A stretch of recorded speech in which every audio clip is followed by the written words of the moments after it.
Okay, we are starting up another live show. Hope everybody is going to enjoy today's show as usual. And yep, everything seems to be okay. Hello everyone. Hello everyone. So that's nice. Let's just move this up and here we go. Again, for another show of Shortwave Radio. So hello everybody, nice to have you on board. And this is a Shortwave Radio show. We are here every week, alternating from Fridays to Saturdays, soon to change in 2 weeks' time. In 2 weeks' time. We will be on every Fridays at 2000 hours UT, and we will be on one Saturday every 2 weeks. So we'll have more radio shows starting in 2 weeks. And so it's nice to have everybody on board, and it's really cool as usual. So this show's at 2000 hours UTC. Nice to have everyone here. We'll continue on the questions and answer stuff. I have some questions unanswered last time, and I have a few things. We're going to talk about QSL cards again. For some people it's not totally clear, and we of course will answer any questions in the chat room. So my name is Gilles, and I'm located in Montreal, Quebec, Canada. What the hell is Gilles? Well, it's a French name. I'm a French Canadian. And so I am in Montreal, Quebec, Canada, northeast part of North America. We have a lot of fun with these shows. It's fun to have everybody around. And we're here to entertain, have fun, and tune around. So it's pretty cool to have everybody here. Yeah, it's missing a little bit, but you can see the time here on the bottom left of the screen. It's a little blocked a little bit. I should actually put a software clock that's like always showing whatever I do, so that it's like on the screen all the time instead of bringing the clock. So nice to have you here. Nice sunny day today, and it's a perfect day. If I didn't have this show, pretty sure I would be at Perry Island today. I thought that I'd go to Perry. Oh yeah, it changed. It was UTC before though. It's local time now. But I don't know, probably changed a setting somewhere. So anyways, I'd be at Perry Island if it was not for the fact that I had this show for sure today. But hey, I will be there Monday.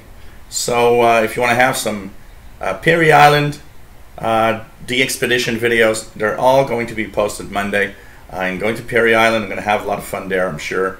Monday is supposed to be really hot, like 31, 32 degrees, so close to 90 Fahrenheit. So I'll be enjoying a nice, beautiful summer day, next to the water shore, just having fun and enjoying radio. I think it's going to be cool. So I hope everybody will enjoy those videos coming up, and I think it's going to be nice. A lot of you have been asking, when are you going to the expedition? It's always fun to see these videos.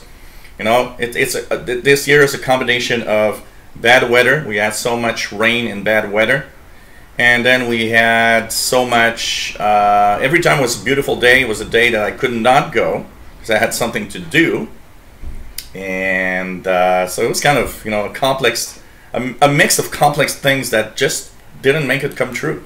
I couldn't go to the Perry Island the expeditions, but next week, Monday.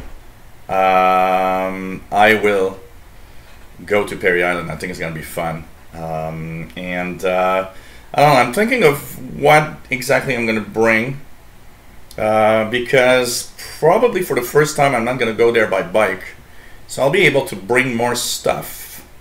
So I don't know exactly yet what I'm going to do and how what I'm going to bring with me, but I think it's going to be fun, and I think it's going to be very, very cool. To be there. So hey everybody, oh, and by the way, I forgot, just you guys in the IRC chat, just starting it up now, forgot to start the IRC. Some of you still are in IRC and don't join the other chat, so and it's quite all right. It's just that I forgot to log in too. So here we go, IRC, and here we are in IRC chat room. Hello everyone, just say hi in case you are in that chat room. Hey there, SG2 East Nebraska, 82 Fahrenheit, partly cloudy. Great for mowing the grass. Yeah, it's not too bad for mowing the grass at that temperature. Hello everybody in the chat. Bobby Burgess, nice to have you here. MDK2, nice to have you here. Jerry, hello there, Jerry DX. David Arden, hello there, no problem. You can always be, you know, these shows are long, and you know, we have other things in life also. Here, EPA dude, nice to have you here. This is a 50-inch TV. It's a 50-inch LED TV that I bought on Amazon 2 years ago. 2 years, it's like 2 years and a half now. I've been using this TV. Love it. Toshiba TV. Just love it. Great TV. And what's cool with this TV, it has many HDMI inputs. You know, a lot of TV are cheap on the inputs. It's like you got 1 or 2 HDMI, and it's like super crazy because, you know, I got tons of devices that plug HDMI here. Got an Apple TV. I got a I also have a PC plugged in. I used to have an Android box that would plug in on this. Of course, the cable box is plugging in on this, and all of that together is like, there's so many things. You know, I got 2 PCs actually plugged on this. So having many HDMI ports is really, really important. Plus the regular, you know, RCA jacks and pretty much everything you need. So for the retro gaming, the RCA jacks are really cool for my Amiga 500. You know, or the Atari ST, stuff like that. So it's kind of cool. X80DXer, hello there, Keegan in Northwest Arkansas. Mike DX, hello there, Plasma P, nice to have you here. So 50-inch TV.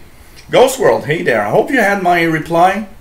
If you come to Montreal, let me know.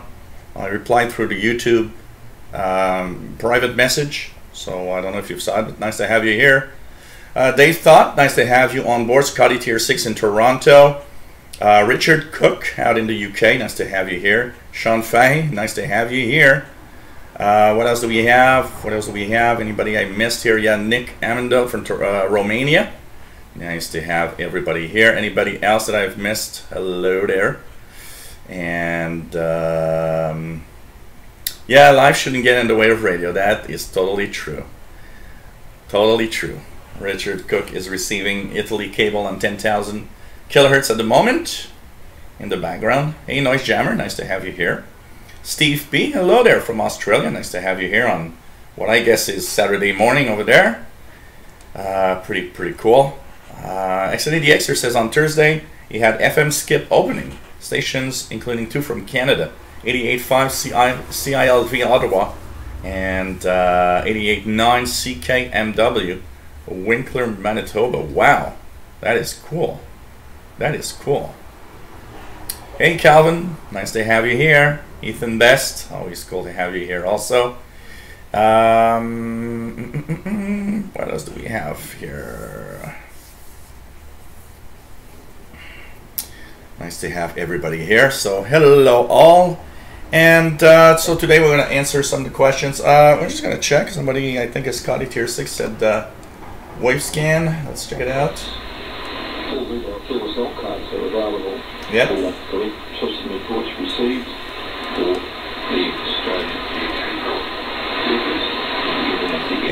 AWR wave scan on WRMI 11580 at the moment.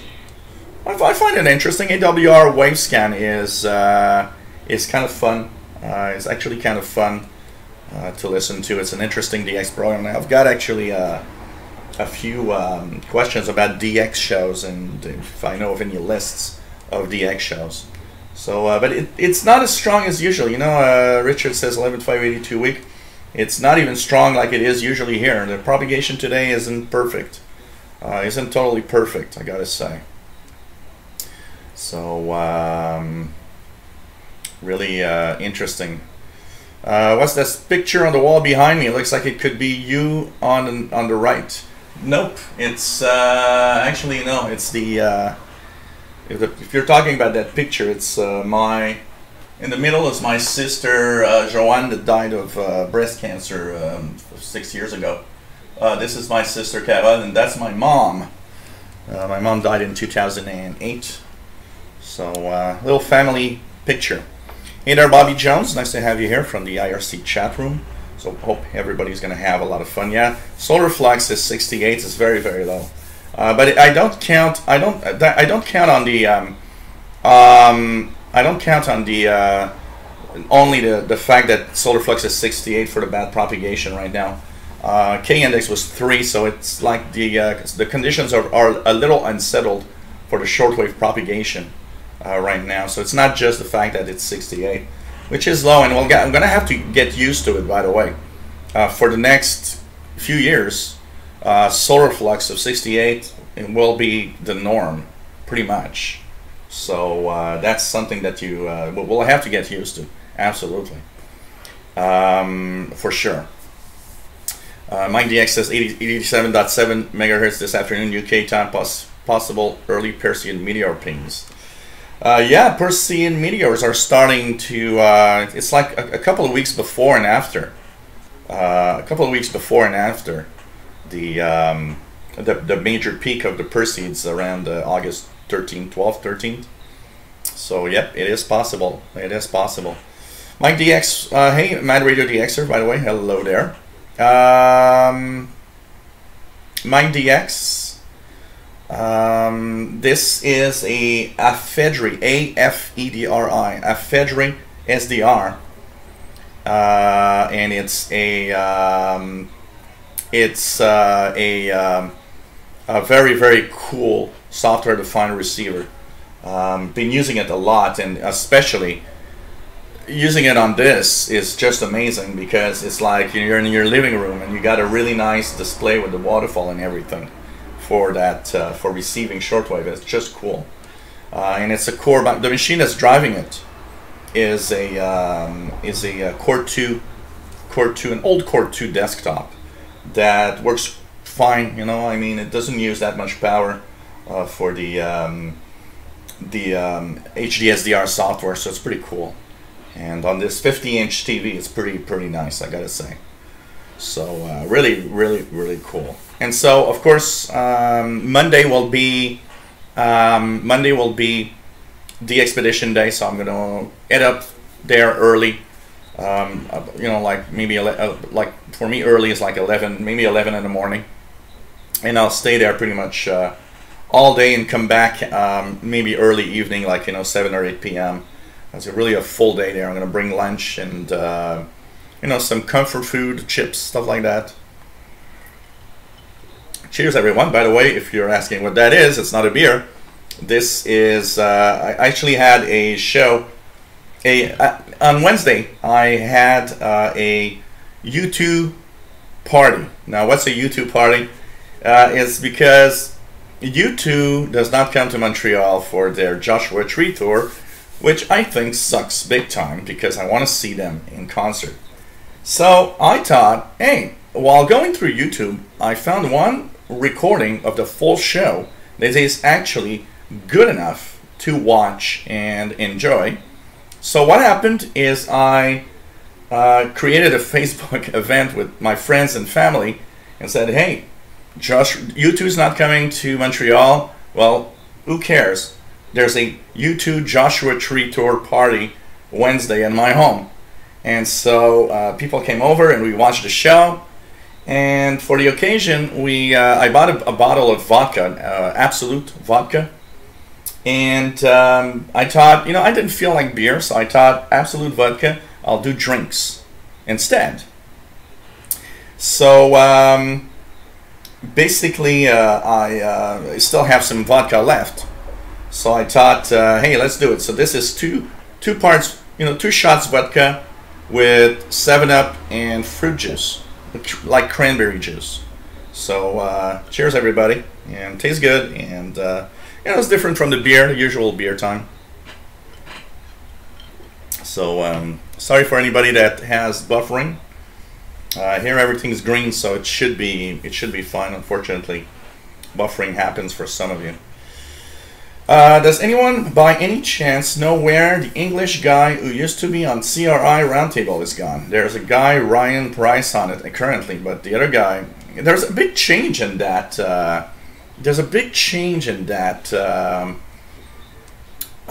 There's really a big change with China Radio International programming lately. It's different. And they've been having different types of programs, and they always have that show where they're actually trying to tell us. I think I listened 3 times in the past 2 weeks, and I always stumbled on that show where, oh, we're gonna try to explain what this word means in English and stuff like that. And personally, I don't really care about that because I speak English, and I don't understand why CRI does that. I'd rather have CRI give me Chinese news and events and whatever than have that. So I don't know if it's like they've changed their programming or something. So for sure. Southern Illinois Sen, hello there. It's nice to have a widescreen TV since I can spread the spectrum very large, and it's actually much easier to see. For example, here I've got 600 kilohertz of spectrum in one screen, and if I want to push it, I can push it above about 1.5 megahertz if I want to. So basically, it is great to see this. So hey, come over. People want to see you. Howdy. Howdy. Here comes the mascot. Here comes Mr. the Cat. So hey there. Paul the Cat is here to say hi to everybody. And he's been really like spending all night outside and kind of sleeping all day. Look at the camera, man. Look here. Yeah, people want to see your face. There we go. A little sleepy, as you see. But he's here. So anyways, yes, it's really cool to have that widescreen because for the spectrum display, for the waterfall, it is amazingly cool because you have much more information. On a small monitor, it's more jam-packed, so it's kind of difficult to really see anything. On this thing, it's really cool for that because you see everything, and that is nice, and that's what I like about this, by the way. So it's nice to see the waterfall like that. Okay. Yeah, I saw you two 3 or 4 times, I think. So it's really interesting, really nice. So no, not the YouTube party, a U2, as in the group, the band U2. So it's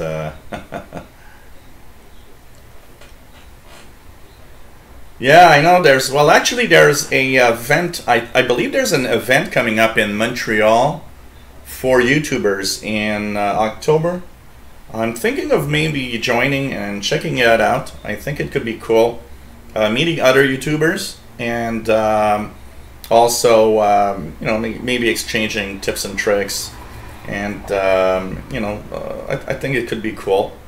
And you can submit your YouTube channel or channels and have them displayed. They'll have like a giant screen where there's going to be like some YouTube channels displayed all the time, and your channel can be displayed on that screen while all YouTubers are there. So I think that's going to be cool. I think it's in October, so I'll have to check that out because I think it could be interesting for me to attend a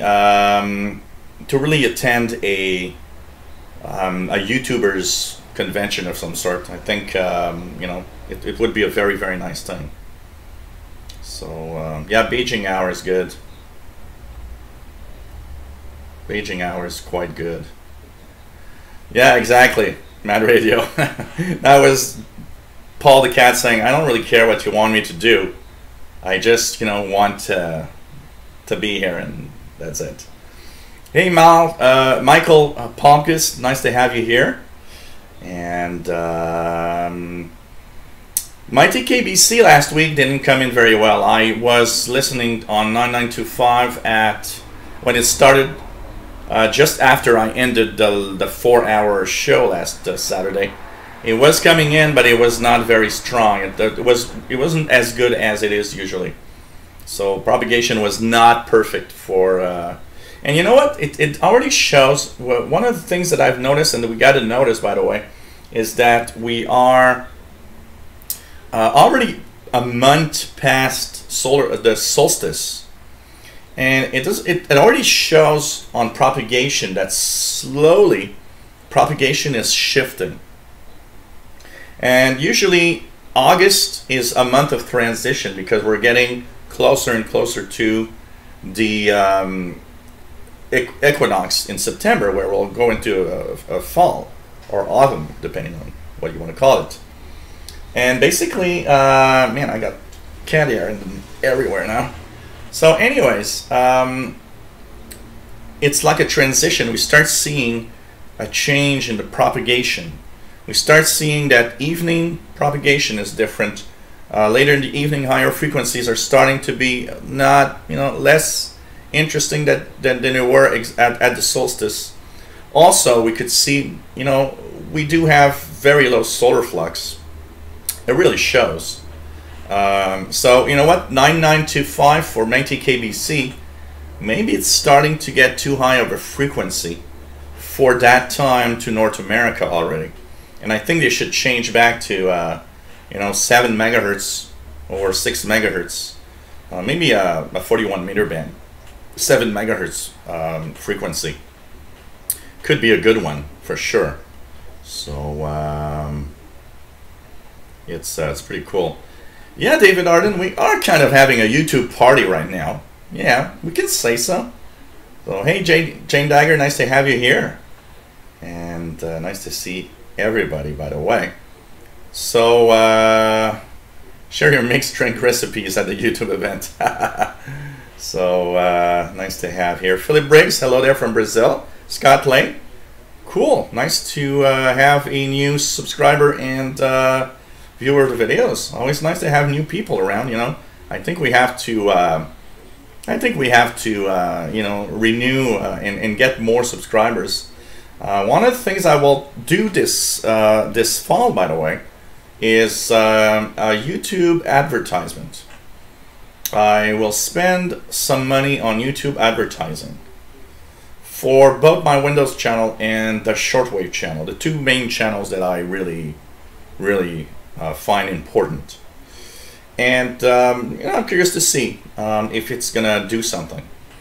So somewhere mid-September, I'll be promoting all of this, and hopefully we'll have new people. I think it's cool to have new people around. It's nice to have a lot of people watching the live shows. Live shows are some of the most popular things on this channel, because after only a couple of days, they're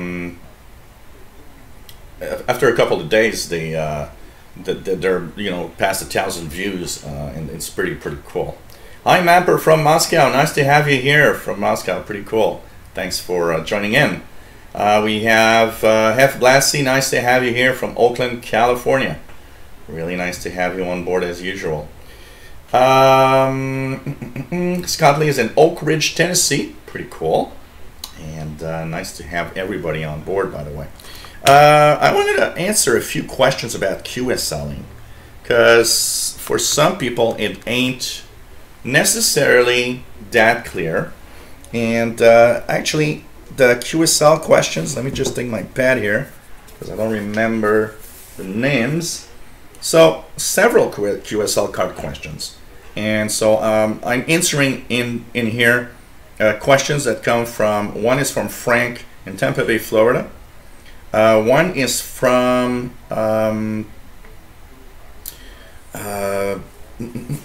that's it, when you write names too fast and you can't read your own writing.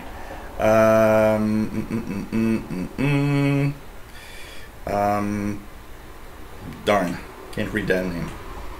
Okay, the other person, I'm sorry, I forgot. There's one name I'm not gonna, because I just can't understand. I'll have to take out the email somewhere. Also for William, that is located in the UK, and another QSL question coming from Pasquale, that is in Naples, Italy, and that says he loves the live shows, and he doesn't always have the time to watch them live. He says that he's a little shy, doesn't participate in the chat, but loves to see all the comments go by in the chat room. So, okay, a few QSL questions, from the most basics to the more advanced, of course. So, really, I think we'll just like go again a little bit. Hey, Chris Little, nice to have you here. And everything looks good on this TV. I often, it's cool because I've got this. I use this Logitech wireless keyboard that has a pad on the right side, so I can easily, use any computer when I'm sitting at the other end. The funny thing about this TV, by the way, is it's 50-inch. Yet, I do have a big living room. And when I'm sitting at the other end of the room, actually, it's a little small. I actually would like to have bigger. So next time I purchase a TV, I'm going to go into the like 60 or even 70-inch, because it's just barely too small, 50-inch for my room here. So that's, keep that in mind for the next purchase someday. What else do we have? Philip Brick says, thanks for the Pro 2006 videos. Just picked your used one in very good condition. It is a great oldie scanner. Pro 2006. It's still a, I would say it's still, good enough in performance and to compete with today's scanners. It's just that, of course, it doesn't have all the new modes of scanners.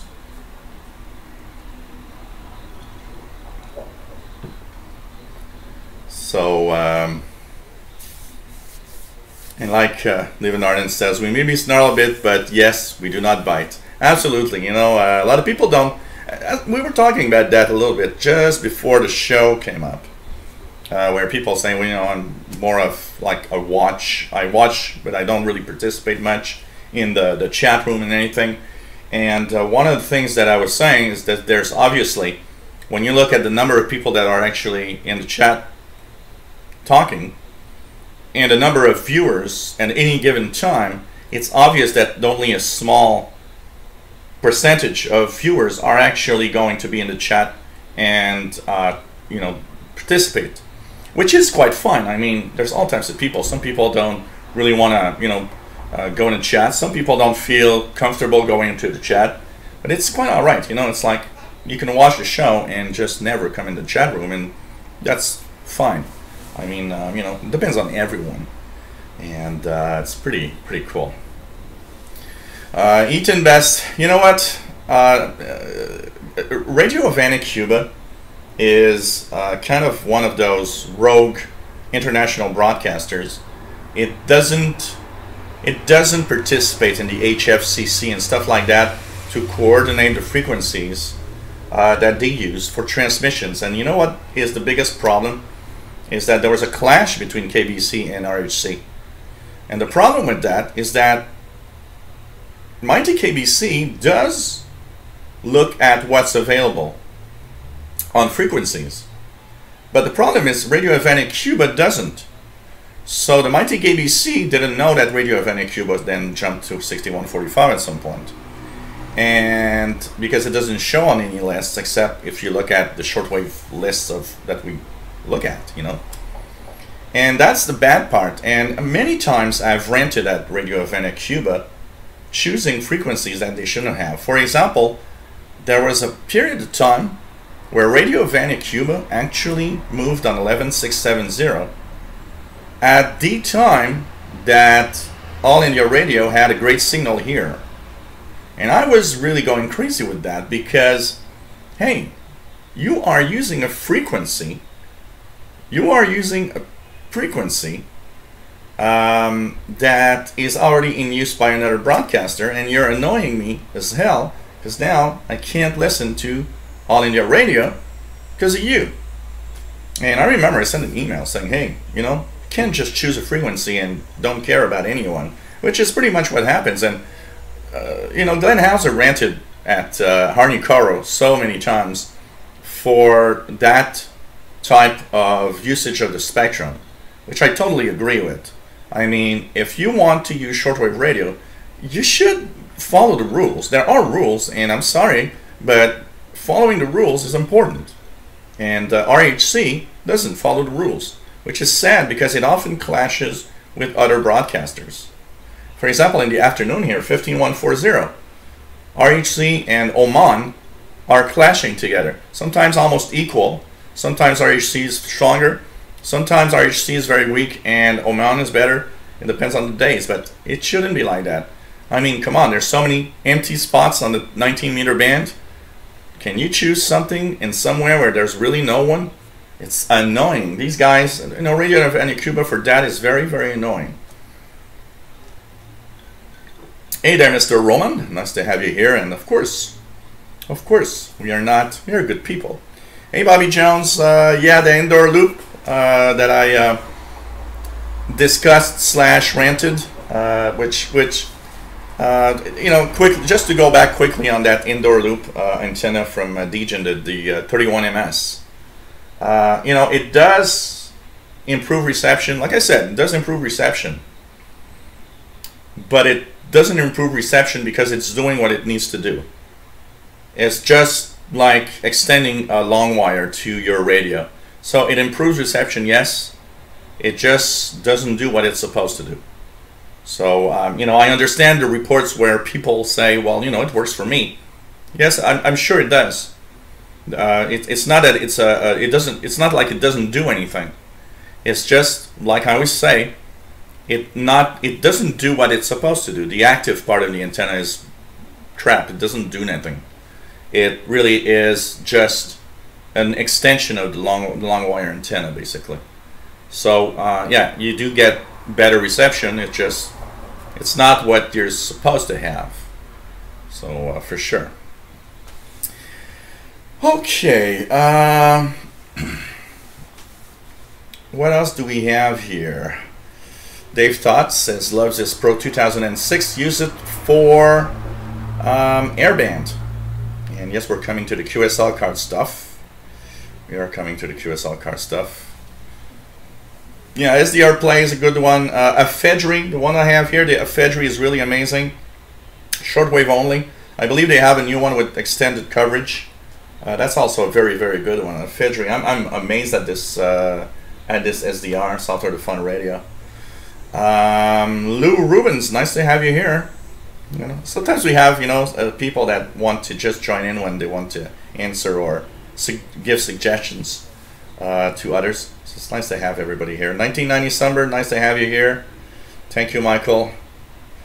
And yeah, we are totally all friends here. And I think it's one of the fun things. You know, like I always say, what I enjoy and what I love the most out of what's happening here is that shortwave radio is a solitary hobby, and this is a show where the solitary part, where we all finally come, or it's almost as if we're all gathered in the same room and talk about radio. It's just, you know, it's really cool for that. Cesar Gallo, nice to have you here from Argentina. Nice to have you here. That's pretty cool. William Helms, nice to have you here from Florida. Yeah, I'm starting to have a haircut myself. I almost did last week, but I thought, yeah, I could get it a little longer before I do have my haircut for sure. So you know, and nobody should be afraid to chat. That's one thing for sure. One thing for sure. And you know, we don't allow idiots to basically you know, troll anything. They're quickly removed thanks to our fine moderators, and it's just fun And you know, there's no ranting, there's no no calling of anybody names or anything. We're here to have fun, and we're here to have a great time, and that's the important part. Al Hutchison, nice to have you here. Uses the SDR Plate 2 as he likes the UHF utilities. Yeah, a wideband SDR is fun. I have to say, it is fun for that, for sure. Ethan Best says, I understand they don't coordinate with the HFCC in regards to the 6145 conflict.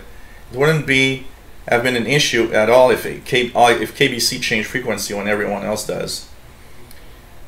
Yeah, but still, I do believe the Métis KBC does work with checking out what's available or not. So, and you can stay, look at the stations there. If you want, you can stay on the frequency all year. It's your choice. You can put a frequency and say, hey, I'm going to be on that one for all the time. So it all depends. Yeah, but you got to be careful also for one thing. Like Richard says, 6145 is a lot of stations on their frequency. One of the things you got to understand is a lot of frequencies, if you look at frequencies, look at any list of shortwave broadcasts. A given frequency often will be used by many stations at the same time, but they are for different target areas. And so technically, it's okay because a station on 6145 for Asia should not interfere with 6145 in North America. Now, that said, shortwave being shortwave, it's possible that there are interference, usually. So, and that unfortunately does happen. So,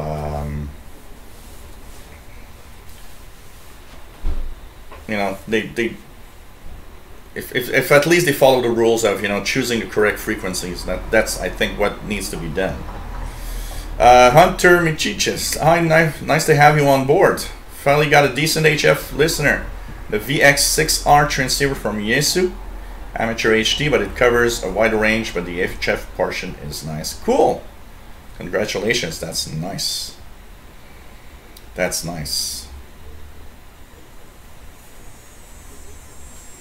What else do we have here? Don't understand your question. What can't I do with a 3 meter shortwave listening antenna?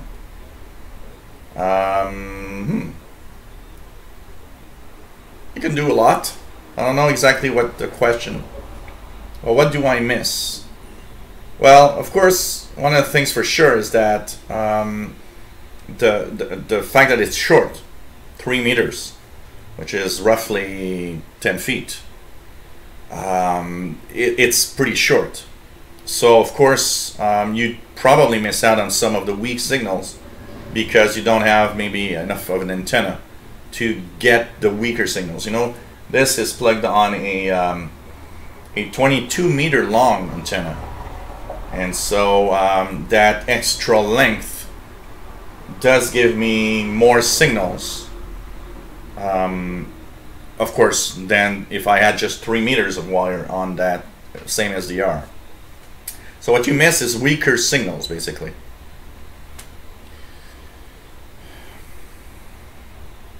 You know what, Southern Illinois, Sam? That's because how they are, because, yeah, that's by the way, a great question. It's just, why do all scanners have to be FCC approved, but SDRs, many are not FCC approved and cover everything? And that is interesting. Technically, it all comes from the fact that they are packaged not as receivers. They're packaged as, so for example, if you look at the RTL SDR, the little dongle, that thing is supposed to catch TV channels. It's sold and it's sent with this is a TV receiver, not a communications receiver. The communications receiver part comes from the fact that your software and the driver you install on the PC changes that to do what it was not designed to do. It was not designed to receive all the frequencies and all the transmissions in different modes. It was designed to be a TV receiver for PC. And that's why it doesn't have the same FCC approval thing. If it would, and if it would be taken as it is, they would have to, by law, take that dongle and say, hey, you got to cut out these, the cell phone band. You got to take out the cordless phone, which is a little stupid when you think about it, because today there's nothing anymore in there. But it is all in the way that these things are packaged and sent out. So a dongle, an RTL dongle, and a lot of SDRs that we use, software-defined radios, they were just TV dongles. They're there to receive HD TV signals over the air. The software that comes with it is to do that, not receive everything, because some enthusiast somewhere found out that if you change the driver and use a specific software, hey, you've got a great radio. And that's because the FCC doesn't regard that as being a radio. SDRs that will have the FCC approval, are the ones that are clearly stated as a radio. These technically should have FCC approval. So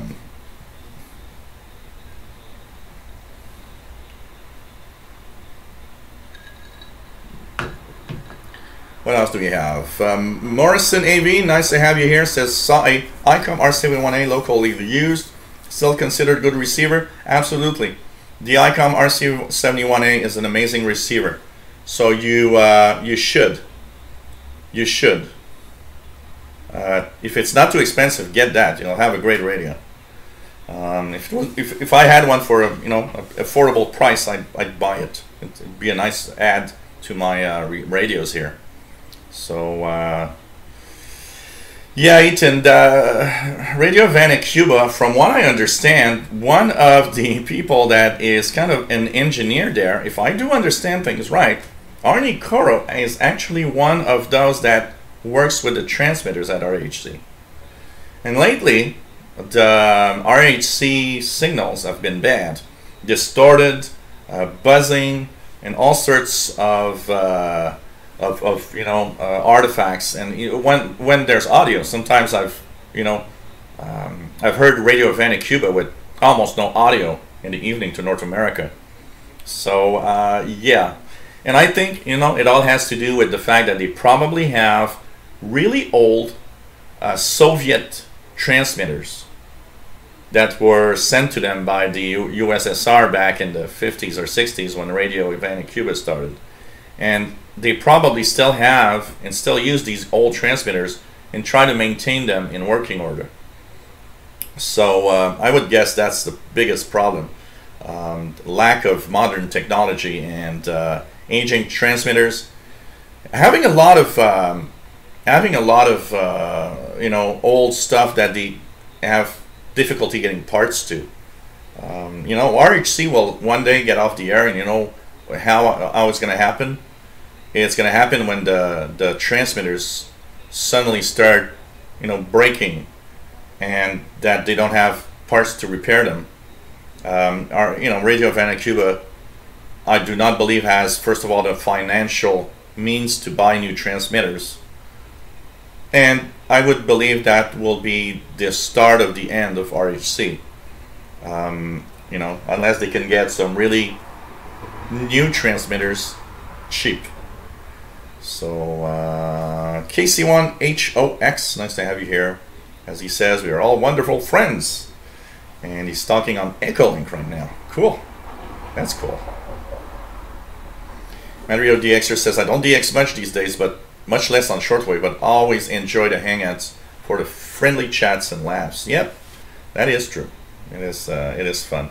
I do have some people here that actually do have a lot of people that have wow, I got distracted here. Really weird. The count for the people viewing passed from like 74 to like 25, up to 50, then to 10, and now it's back at 74. Some kind of weird thing on YouTube for sure. So, you know, I do have people watching saying, you know what, I don't listen to shortwave anymore, but I'm still interested in radio. I'm still interested in the radio aspect, and that's why I love watching your shows. So that's also one thing, like Scotty Tier 6 says, by the way, about SDRs. SDRs are also being shipped directly. So for example, when you buy an SDR, it's, you know, shipped from China directly to you, but it's not technically meant for our market. That SDR is not meant for here.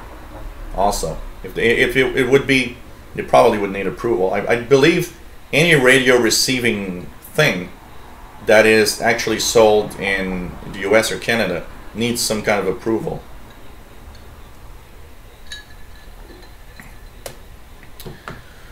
Yep, that is one thing to check for sure. Dave Todd has a great comment there. If you buy an ICOM R71A, make sure the battery has been replaced, because that's one of the weird things about that radio. It had a battery that when it actually runs out, you lose all the firmware inside the radio, and it's kind of useless. It needs to be reprogrammed. So for sure. And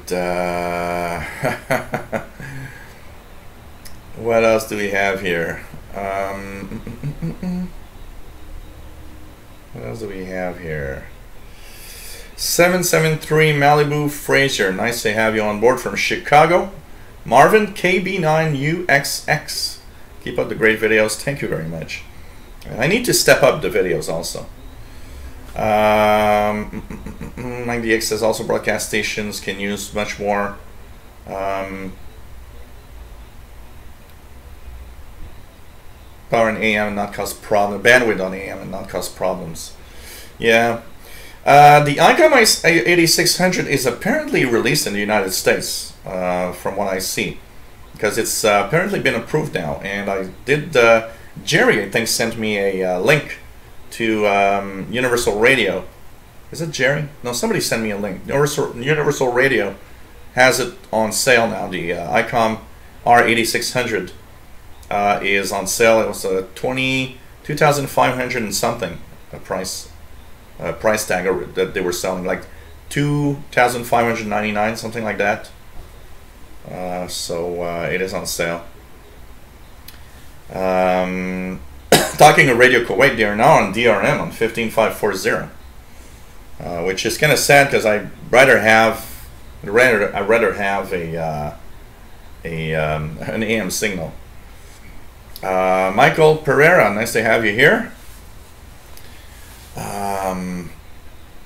Michael Palmquist says, do I need a loop? Well, if you want to lower noise, loops are magnetic loops, and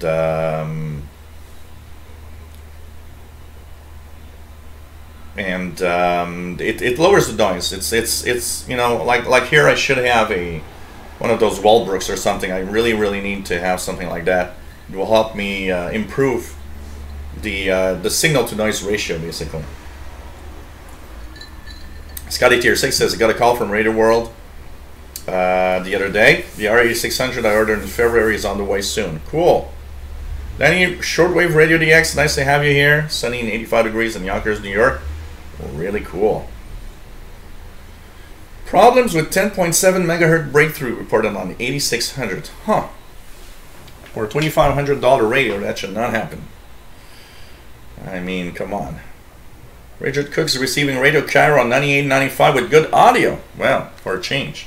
I wonder if I can get 98.95 here, just by curiosity.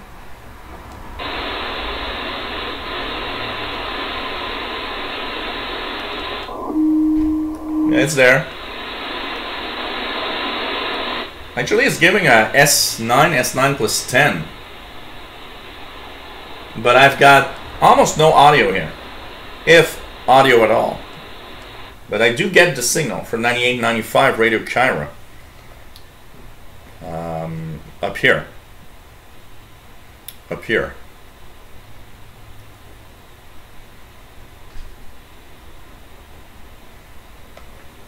Yeah, like I was saying, this is I had a little party on Wednesday with friends and family, and I have leftover vodka. So this is 2 shots vodka, a 7-Up. You know, like 2 shots vodka go up to here. This is 7-Up, and the rest was cranberry juice, which makes a very tasty, sugary drink. Cool, nice for a summer day. I think a diet 7-Up so has less calorie. And I can tell you one thing, you drink 3 or 4 of those and you're going to be hammered.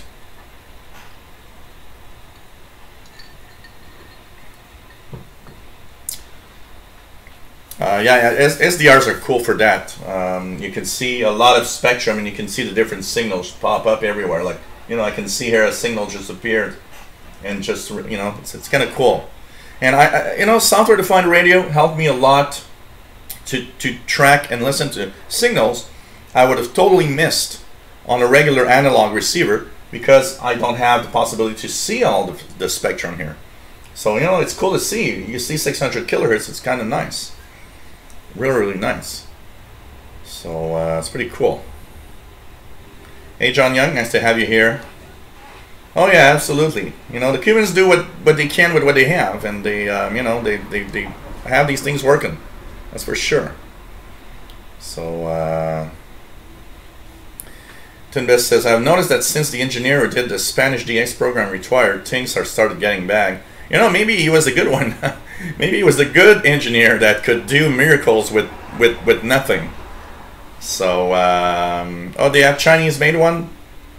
Oh, I would, yeah, okay, yeah, that's true. I didn't think about that, but it's true that with China Radio International Relays, I would guess maybe China sent them a few cheap transmitters to continue.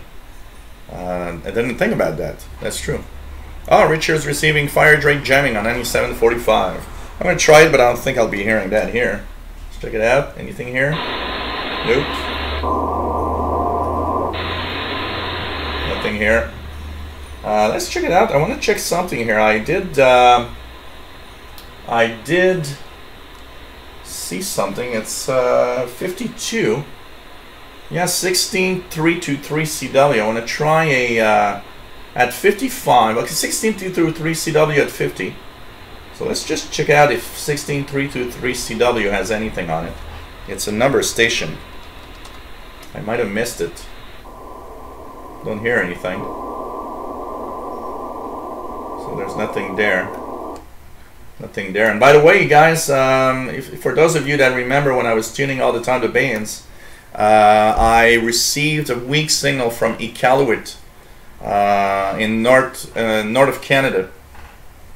North of Canada yesterday evening. It was very weak, around 23, I believe it was 2340 or something like that. But it was very weak, but it was there. I could hear the weather broadcast very, very weakly in there. So, Calvin says, picked up a nice receiver yesterday, Joe, for listening to broadcast stations, called the Airmore TR105. Seems to have good receive on it. Oh, this is nice. How much you paid for that? I don't know what that is. It's kind of cool. What else we have is the R71A battery user replaceable. Now the problem is, Morrison AV, is that the battery, if you remove the battery, you lose the firmware. And so it's kind of a complex issue. You've got to kind of keep the power going on while you replace the battery. So it's a very, very delicate situation where you can render your radio almost useless and need to have it reprogrammed. And old as it is, I don't even know if ICOM would still reprogram an ICOM R71A.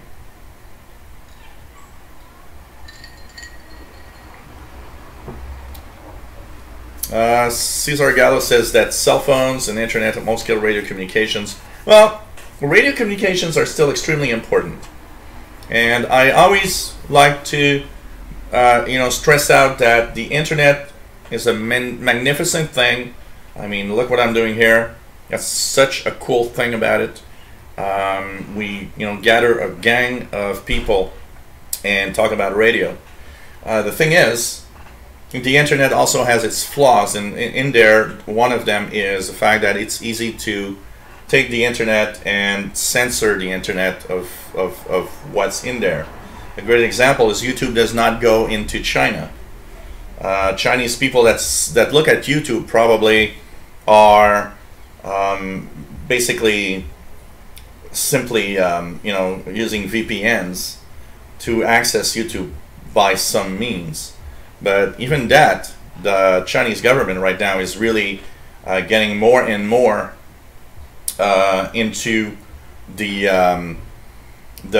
checking out of VPNs and trying to make sure that it controls the population, what it can see on the web. It's a fantastic way of understanding that radio, shortwave radio, is very important, because that still continues, and that's not you can't censor shortwave. You can jam it, but jamming is not perfect. We had great examples in the 80s and 70s when the USSR would jam Western signals.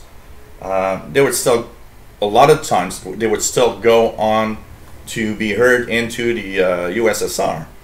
And China with fire drakes in CNR1 jamming, same thing.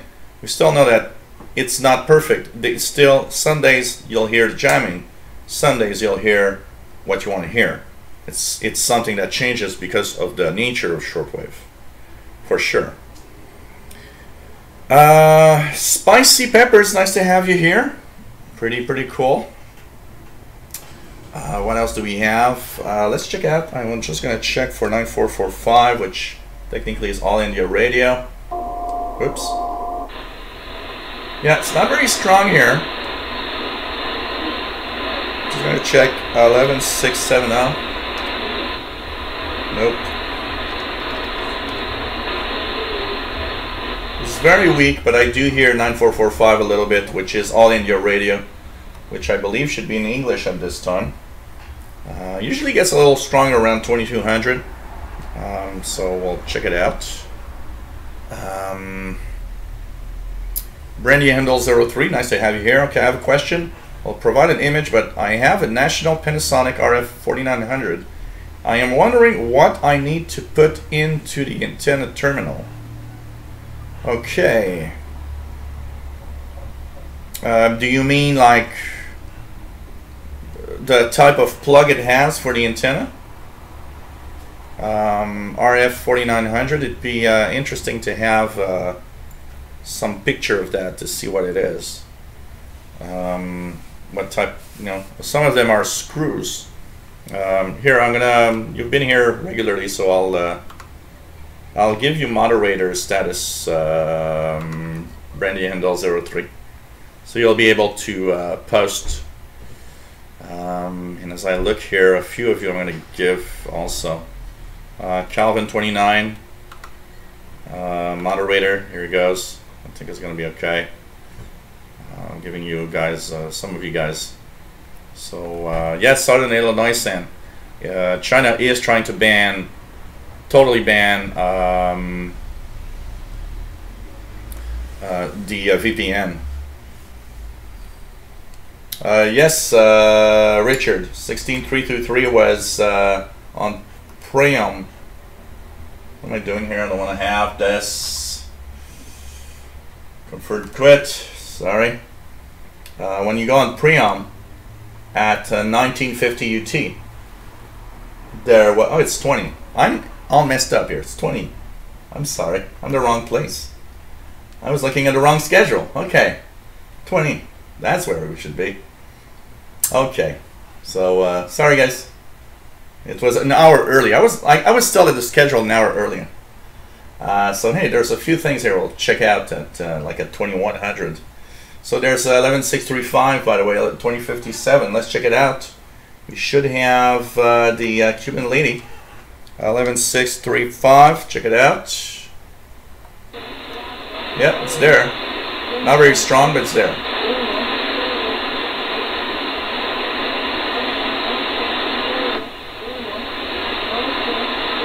I hear it weekly. 11635, the Cuban number station is there from Number Lady. Ethan says I have All India Radio English 9445. What else do we have here? Okay, friend give it to you, Calvin. It's the same as the Itachi KH220. Huh, interesting. So Dave Todd says there are several options for a dead R71A, Nardo and PX boards for about 100 available in non-volatile. So cool. Cool.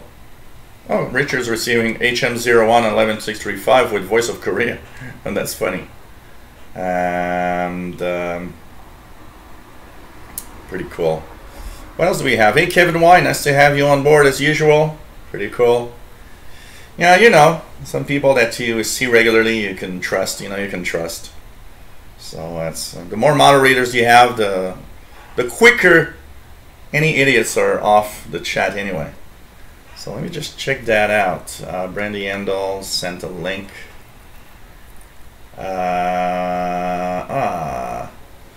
Okay, you're talking about those little terminals there. They look like you just, you know what? I don't know. It's me, but maybe somebody else will just confirm. But they look like spring-loaded. It's like you kind of, you know, depress the thing, stick the wire, the bare wire in the hole, and just let it go, and it kind of holds in there. I think it's just kind of a spring-loaded thing to just enter a wire in it. I think that's only what it is. I wouldn't be surprised. I bet you can actually move that thing, and it comes back in position. So if when you stick a wire, it just clips the wire in place. That's what it looks like for me. I think that's what it is.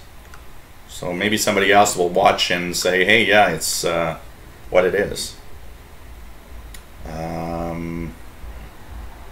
It has the SO239 on the right side, of course, for the regular PL259 plug. That's also that. But I think they are really just spring-loaded. Okay, 15967. Let's check it out. Is there something on 15967? XPA2 15967 upper sideband.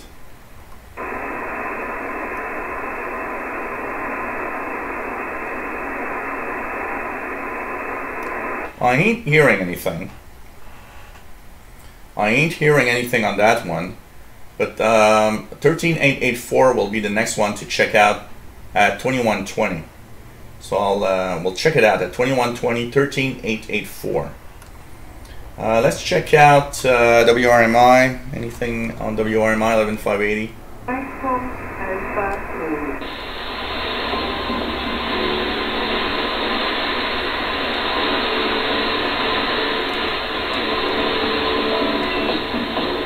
Oh, 11580 is the Spanish language. I think is it Spanish? Yeah, Argentina. Rye Argentina Relay 11580.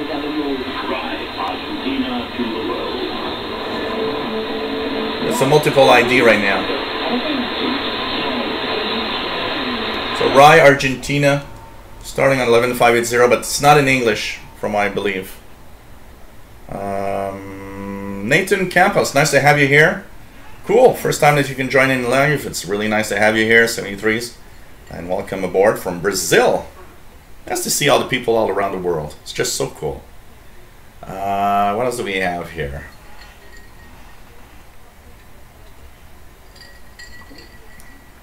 Nice to have you tuning in for sure. What else do we have? Hey, David in Barcelona. Nice to have you here. It's always cool to have you here for sure. So, what else do we have?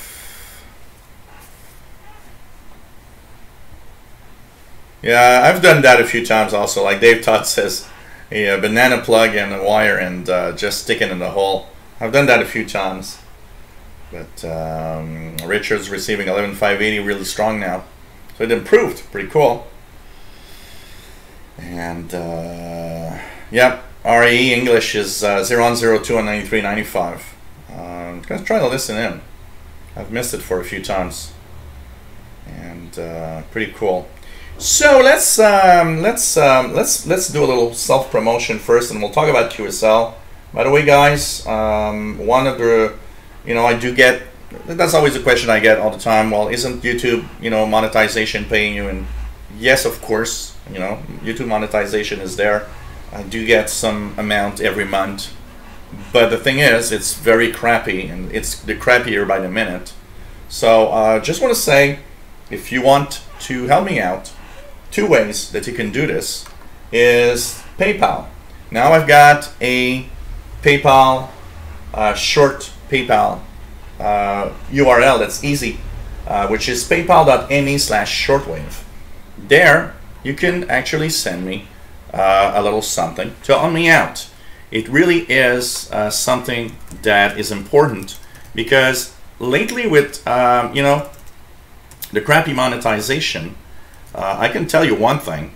I would not have been able to continue doing as many shows if it wasn't for the donations that I receive regularly. So paypal.me/shortwave. You can also become a patron at patreon.com/radio-and-computers. There you can join already 12 patrons that pledge every month a little something to me. Be careful how you set up your Patreon to not be surprised at a unusually high thing. Patreon can be used for a one-time donation. It can be used for a monthly donation. You set the parameters like you wish to give me a little something. It's very important to help me out, as it does help me pay the bills, help me continue, and taking a lot of time doing these live shows. And so I want to thank everybody that have donated, by the way. You guys are very, very nice, very generous. If you've never donated and you watch all the time and you like what I do, why not think about it? It's something that helps me out, and any amount helps. Some people sometimes are shy because they give me $1 and they're like, oh well, I'm sorry, but it's just a little something and I can't afford more. And it's like, don't worry about it. I'd rather have smaller amounts that everybody gives regularly than have huge amounts that I get once a year. Whatever amount you give is quite all right. Don't worry about that. And so PayPal and Patreon. PayPal, don't need a credit card. And with PayPal, you can actually use PayPal and have it taken off your checking account if you don't have a credit card. Patreon, well, credit card, of course.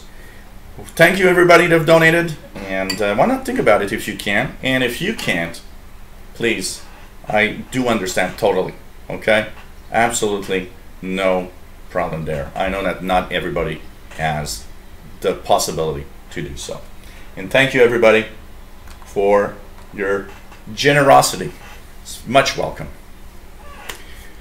Okay, here's the thing. QSL cards.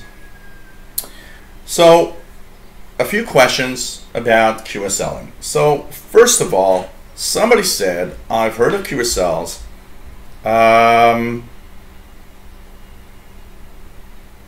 QSLing is, and by the way, if you have any questions, I just, kind of stopped the chat at a certain spot here so that I'll then start going back to the chat again. So your questions will be answered after my QSLing answering questions. So, okay. One of the questions I got is, I don't totally understand what QSLing is all about. You've talked about it. Can you just do a quick roundup of QSL card and QSLing, what it is? So, stations, not all of them, but a lot of stations have what we call QSL cards. What's that? QSL cards were actually come a little bit from the amateur radio side, and it's been used for international broadcasters also, because it's a card. Think of a QSL card as kind of a postcard, but it's a special postcard. It's a postcard that is a verification that it's kind of a proof that you have really heard a station at a certain moment in time. So I've got here tons of QSLs and big books that I just love to go through from time to time. It just brings me nostalgic as hell, because I start looking at these cards and just remember the feelings, the things, the stories behind. And actually, next Saturday I will have a show like that, because somebody told me what would be cool is a show with your QSL cards, and every card that you have a special story, something special behind it. It'd be cool to hear some of your shortwave stories, some of the fun things that you can remember from specific cards. And I thought that could be a cool thing, and that will be the subject next Saturday's show. So next Saturday, August the 5th, Saturday, August 5th, I will be live for the next show, 2000 hours UTC, by the way. Put that on your schedules, everybody. So, that's one part. But you might actually ask, why do stations give out QSL cards? Well, it's very simple. A QSL card was the QSL cards the station started sending out were in, they have a specific purpose. It's not just for the fun of sending a QSL card. It's also for the fact that for a long time, and it's still true in some cases, for a long time, stations wanted to know how their signal was received where they were actually broadcasting to. And the best way to know if a station goes through, well, if you send us a reception report, we'll send you a QSL card. So it's an incentive for listeners to actually send a reception report. The station at the same time knows how its signal is in the target areas, because of course they're asked for QSL cards from people everywhere, but the most interesting part for them is the target area. So for example, WRMI, it's broadcasting to North America on many frequencies. Well, WRMI is one of those stations that I'm pretty sure enjoy receiving reception reports for their different frequencies, for a very simple reason. It gives them a great idea of where they are received in North America on the different frequencies they use, and so on. So QSL cards are of the purpose of helping out the station, and so they know how well they're received in the target area, and at the same time they also are cool for the listeners, because it's not only a proof that you heard a station at a certain time, but it's also cool memorabilia of a station. And you know, for somebody like me, for example, that has survived through the shortwave of the 80s, where there were stations everywhere, and a lot of them are gone, it also is a great thing to use, where you have that book of QSL cards of stations that you remember from long time ago, and it is amazingly cool for that. Second question, quickly, what do I need to write to a station when I want to have a QSL card? Very simple. You have to prove to the stations you were listening to it, and there's no cheating here. Don't cheat. It's, first of all, if you cheat, it's not cool. It's not fun. I don't see how fun receiving a QSL card because you've listened through the internet instead of listening on the shortwave bands. It ain't cool. It's not the true spirit of a QSL card, and you don't help the station also, because you're gonna lie at, oh well, I was listening on shortwave.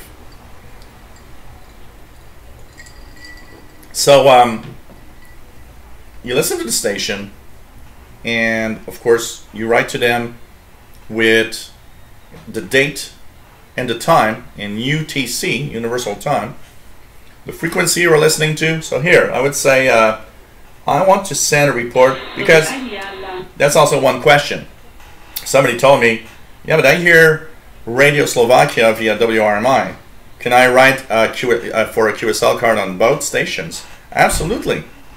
You will write to WRMI, say, hey, I was listening to your relay of Radio Slovakia. They will send you a QSL.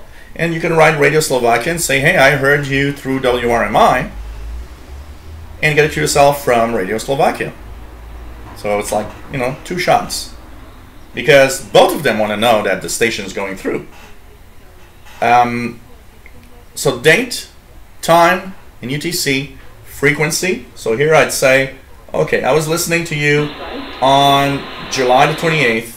It was 21:15 UTC. The frequency used was 11580. And then you have what's called the SIMPO code, which is a mix of from 1 to 5 of the strength of the signal, interference, and everything. But you don't have to use the SIMPO code. You can actually use your own words and say signal was good, but there was a little bit of interference, but I could easily understand the program. Or the signal was absolutely fantastic. It was like listening to a local station. That for them is even more interesting than the SIMPO code, because in plain words you're actually describing what you're listening to, and not all stations are necessarily familiar with the SIMPO code, but the SIMPO code can be used in 1 to 5. So signal 1 to 5, S for the signal is how strong the signal was. So here I give that a 4. You know, it's good. It's not top shape, but it's good, pretty good. S, so the S would be 4. I is interference. Interference is what you have as interference from any adjacent station, for example, that is interfering. You would, you know, put that interference coming from a local noise source. I don't know, you've got some kind of noise in your home, like I do. So here, my interference side would probably go down to 3. 5 being there's no interference, 1 being so much interference that it's almost inaudible. I would give it a 3. Then you got noise. Noise is propagation type noise, so it's noise coming from static crashes of thunderstorms. Noise is the induced noise of the propagation itself. That is a more difficult thing.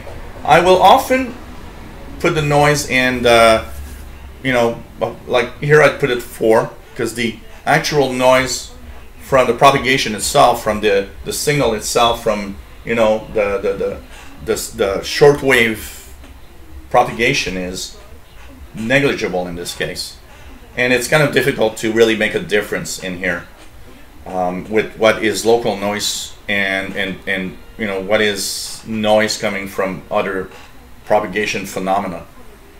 Then you've got propagation, P. You know, is the fading really bad? Is the fading fast? Is the propagation preventing you from really getting all the time a good signal? So in here, propagation, I have deep fades. I see it go down a lot where I don't hear it a lot. I'd probably put the propagation at 3 in this case. Less fading, you know, very stable signal will go up to 4 or 5, saying, well, propagation was good. And then there's the overall. The overall is an average of what you just said. So if I put it at 4, 3, 3, 3, I'll average it at the end at 3. 3 is, it's average. It's not the best signal ever. It's not also the worst signal that I've ever had.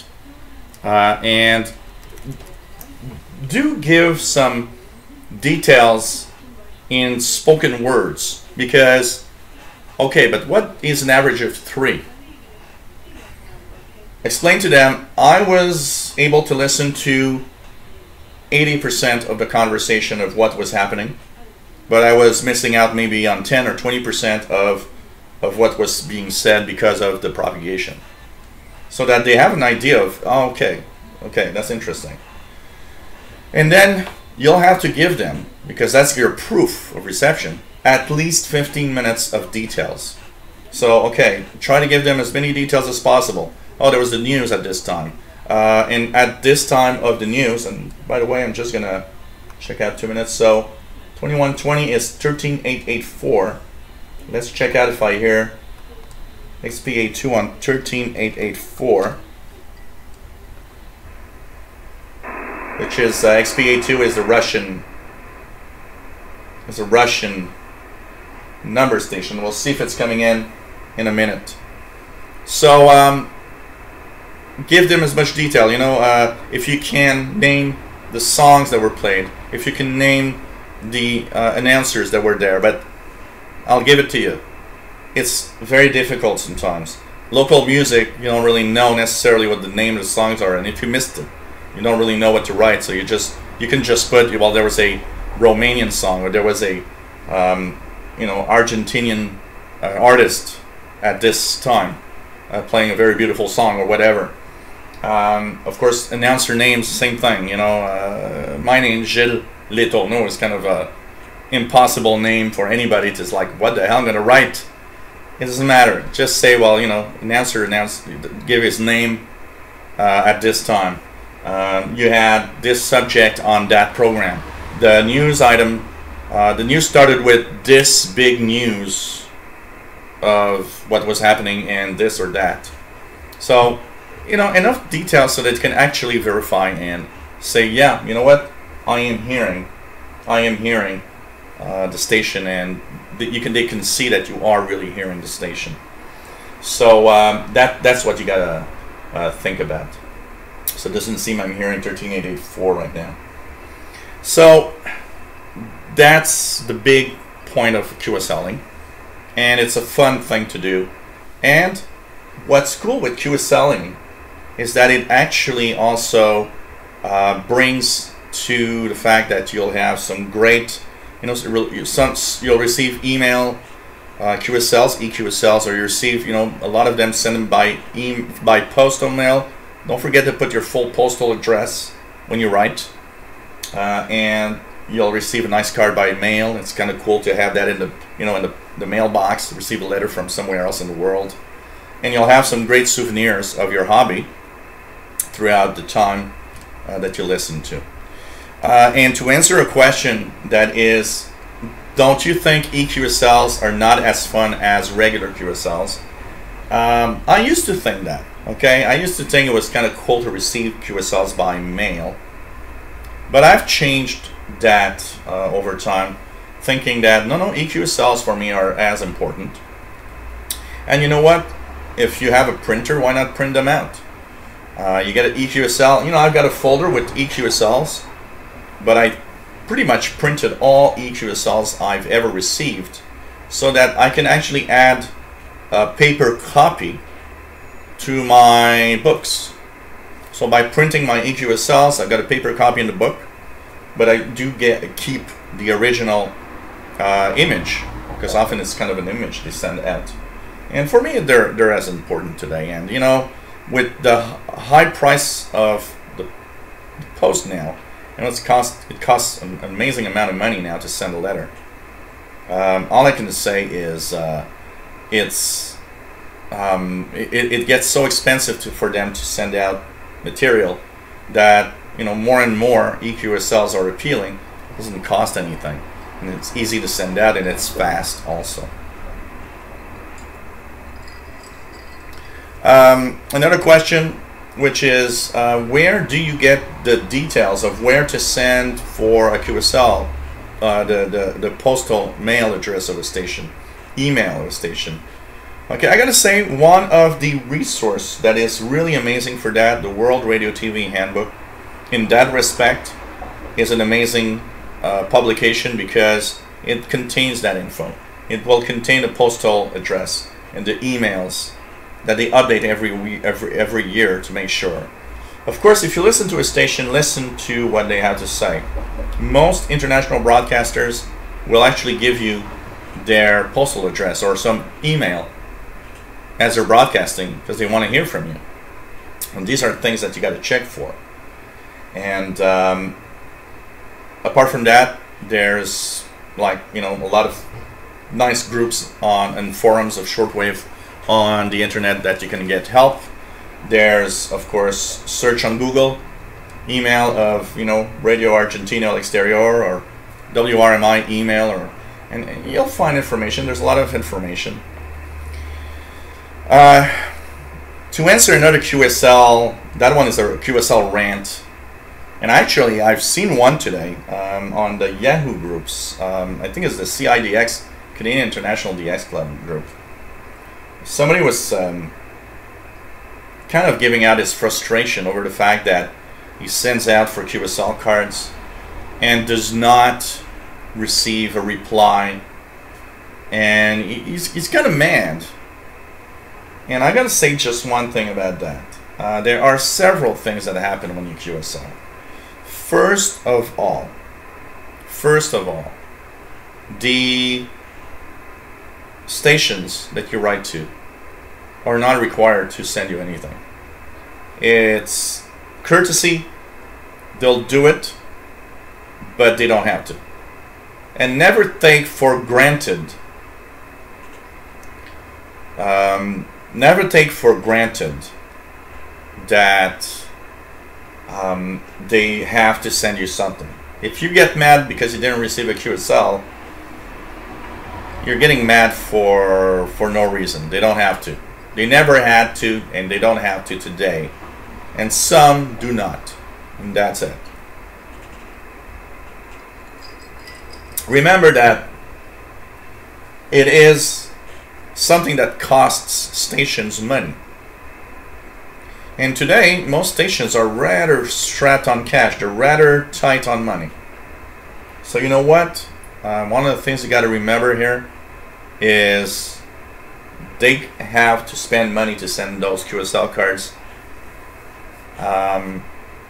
Some stations could be cool that you might help them in some way.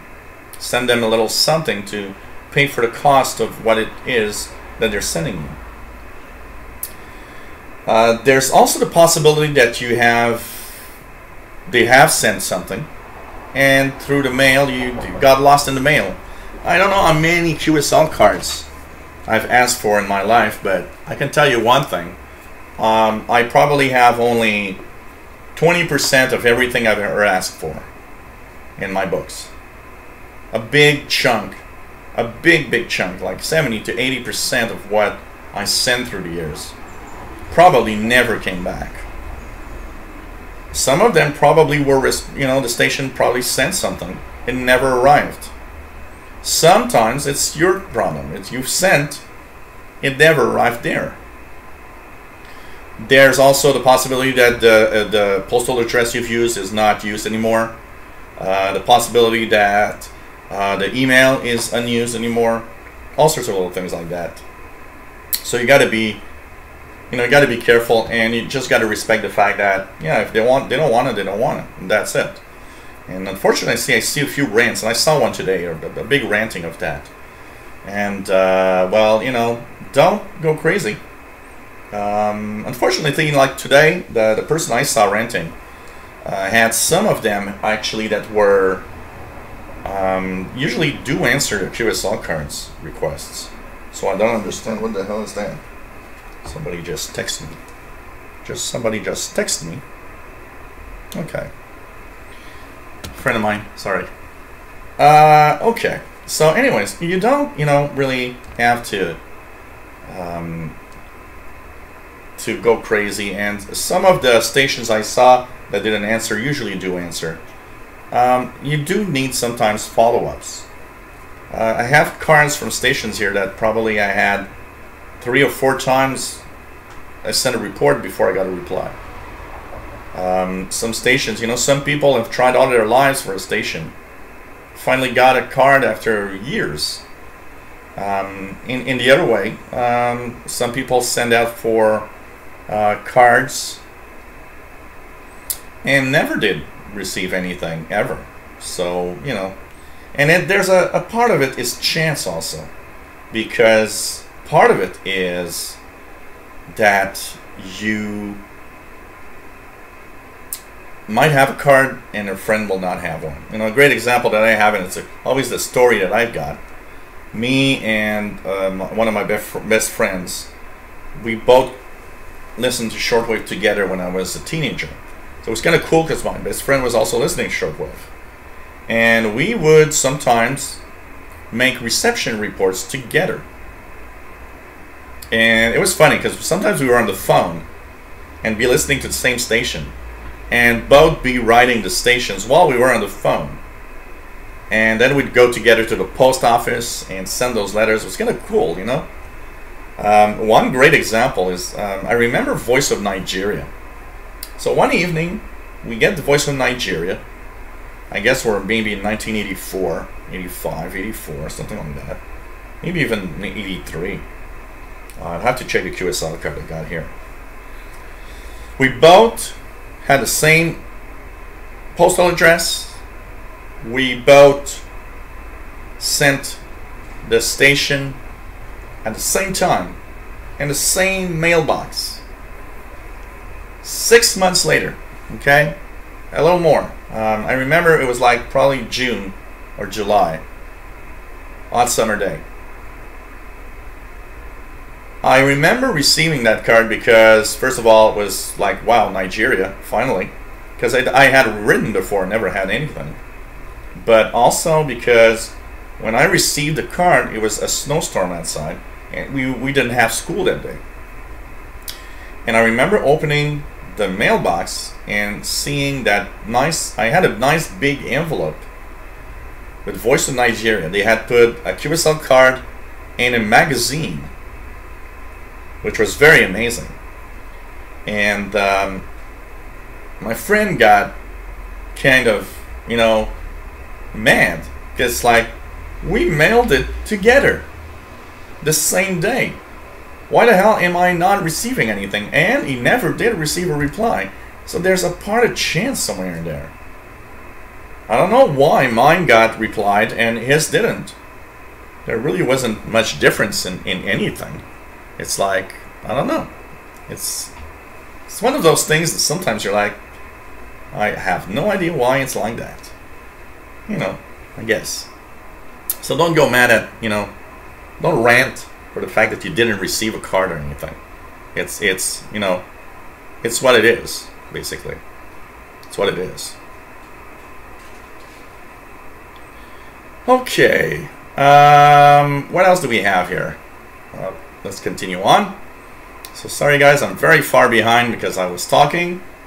What's Joe Smith? Hello there. What's better, tube receiver, vintage tube receiver, or modern portable receiver? A good tube receiver is very good and will receive very good signals. But I gotta say, today's modern portable receivers are so damn amazing that they're probably as good, if not better, in some cases. But a lot of tube receivers are very good, and they do have a lot of you know, a lot of them have very, very beautiful sound because they have that big speaker and everything. But you know, they don't have all the advantage, all the new stuff that all receivers get today and I have today, which make them even better at chasing weak signals. That's for sure.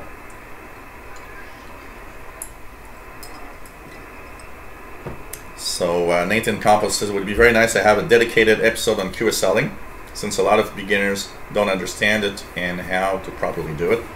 So well, you know, when I show my QSL collection with some of the stories next week, I'll also talk about how you know, the process that I've used for some stations to get QSLs and stuff like that. So I think it's going to be very good. Yeah, Mr. Roman, I know. So next week's going to be very, very nice. Hey, Sean Fahey, nice to have you on board as usual. Have a great night, and always nice to have you here. Hope you can join in again. Remember, Saturday,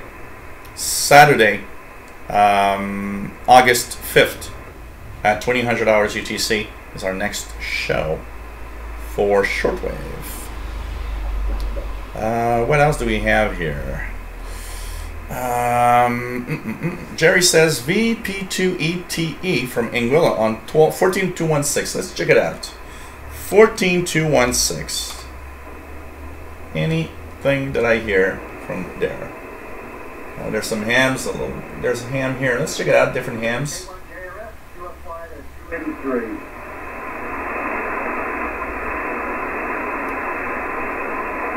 And is this frequency in use? K1 KRS. Is that frequency in use? That's proper amateur rating. K1 KRS, are you here? Yes, got you about a 5.5. Thank you for that.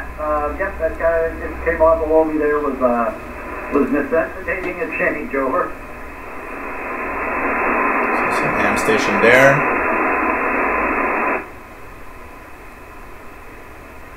Some ham. What do we have here?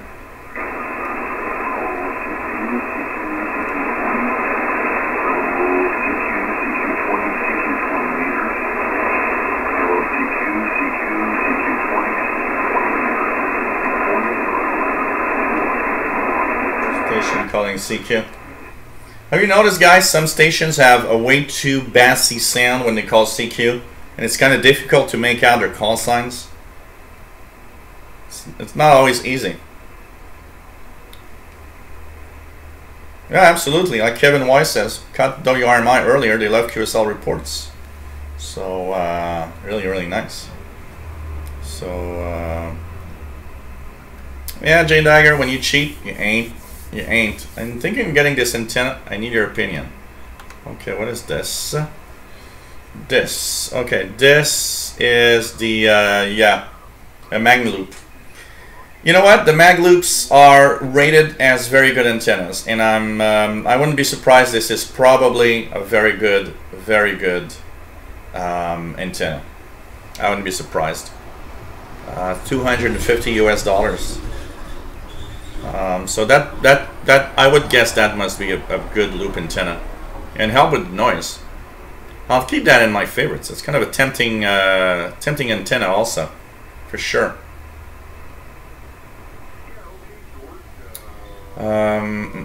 What else do we have? Check it out. Richard Cook's receiving BPM on 5000. Pretty cool. What else do we have? I use multi-PSK. What other software for shortwave is available? Multi-PSK is good. FLDG is a good one for decoding different modes also. It's more user-friendly for decoding. So FLDG is a good one.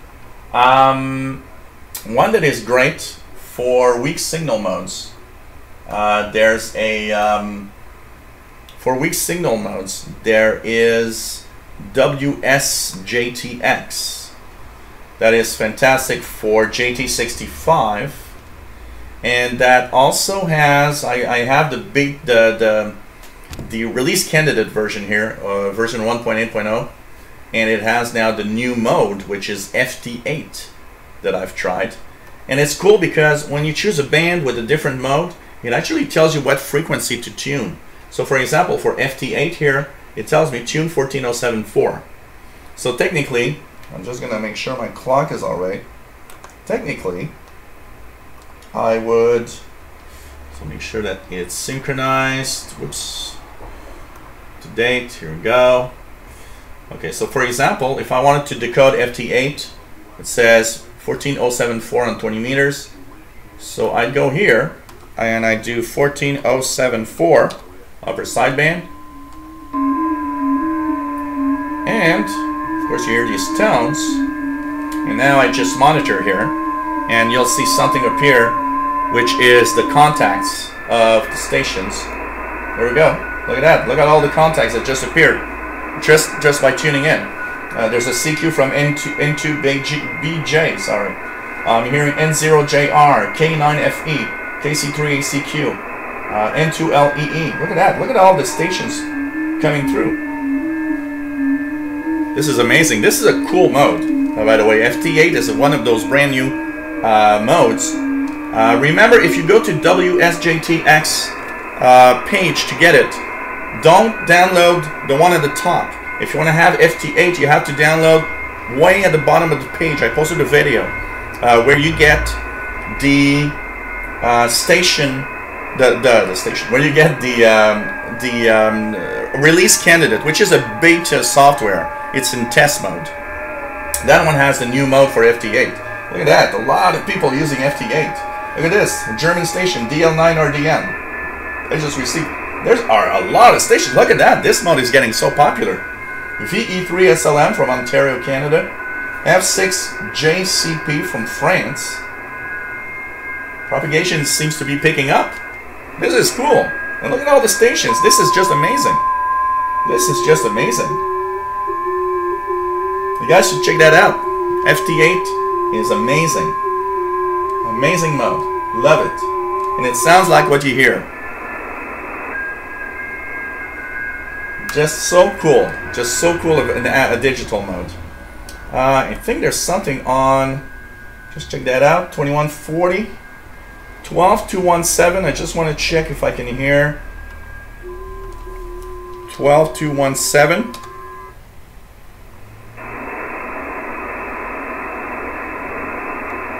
Propagation isn't making it today here.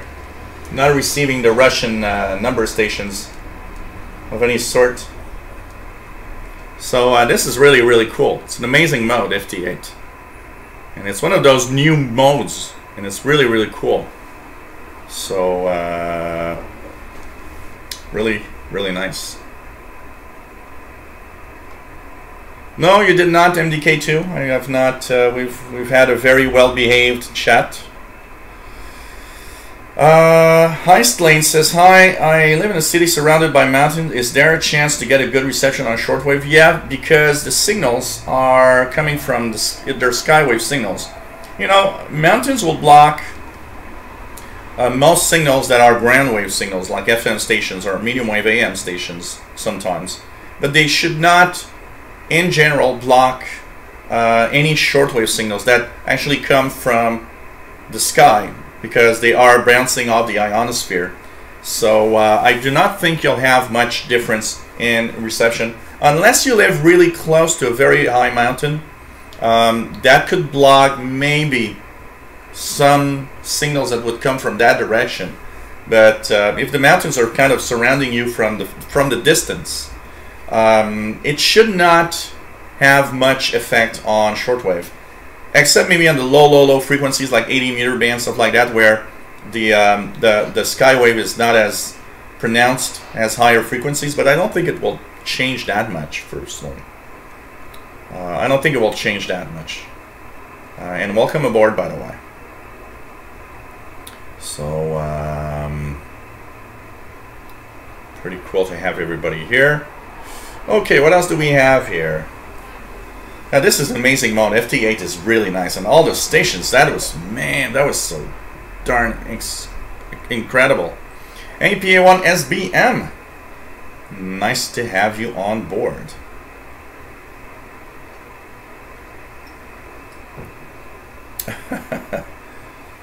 So Richard, I didn't receive 12217. Propagation's not making it from Russia to here, I guess. I would guess. So this is amazing. This is amazing. No problem, Heist Lane. Nice to have you here. Okay, what else do we have here? And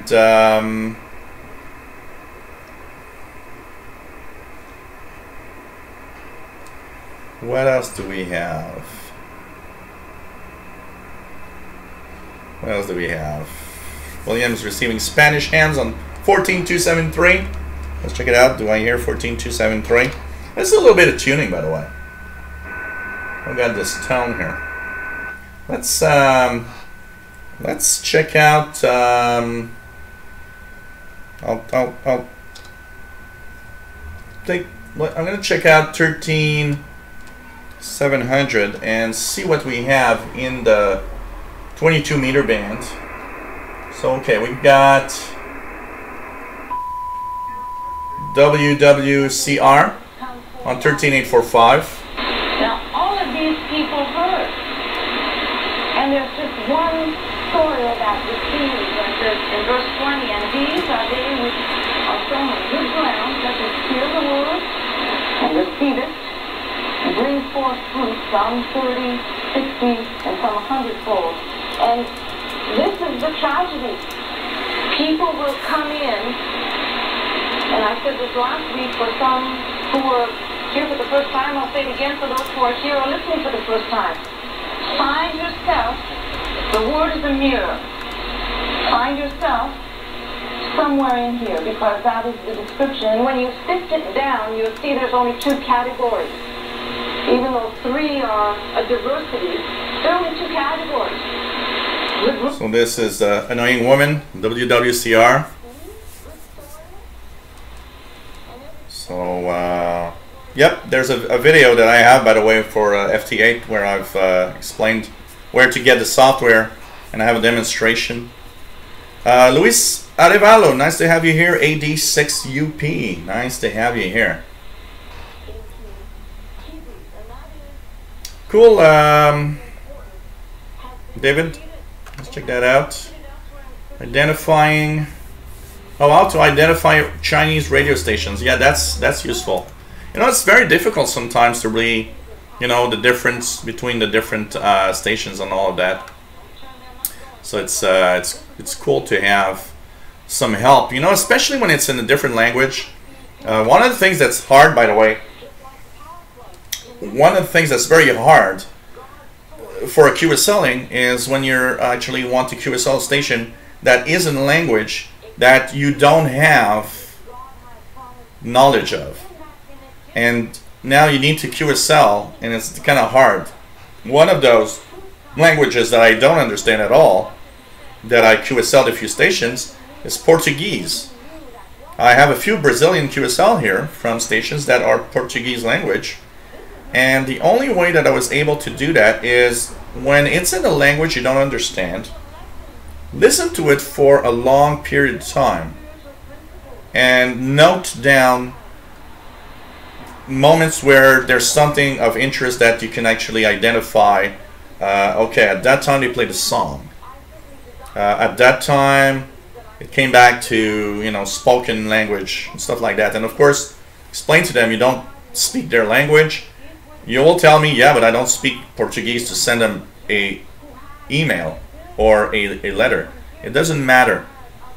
From experience, I can tell you that pretty much all stations that were in a language I could not understand and I do not speak actually send me a QSL card for an English language report. So that's from experience, it usually works. And be polite, and you know, they usually have somebody somewhere that's going to say, what the hell is he saying? And the guy will, or the girl will look and say, oh, he's saying this and that and that. Of course, I have a big advantage. A lot of African QSL cards that I got were, you know, for me were easy because I speak French, and a lot of stations there were in French, so it helped me out in creating, in asking for QSLs, of course. But you know, not always. I mean, I've got some QSLs from African countries that do not speak French but will speak Portuguese or Arabic. And some are in, like, you know, some local Swahili or whatever. So this is something that, you know, you just try. You just try and you send an English language report and you see what's going to happen. That's something I did a lot over time. So we've been on for an hour and 48 minutes. And this is the Shortwave radio show, where we talk about radio and just have a lot of fun with a great chat room. That's really cool, and it's just fantastic to have everyone around here. Hello there, Casey Red Dragon. So if you're wondering, just a nice chat room, like, you know, people like Casey Red Dragon and everybody that I'm talking about. Nice to have everybody here. And we are live every week, alternating right now Fridays and Saturdays. Next show is just Saturday, August 5th. It will be at 2000 hours UTC. And starting that week, okay, starting the week of August 8th, man, somebody's cooking barbecue. And it's really smelling good. So, basically, it's a great show where we talk about pretty much anything. Sometimes we digress to other languages, but it's usually radio related most of the time. So what else do we have? Okay.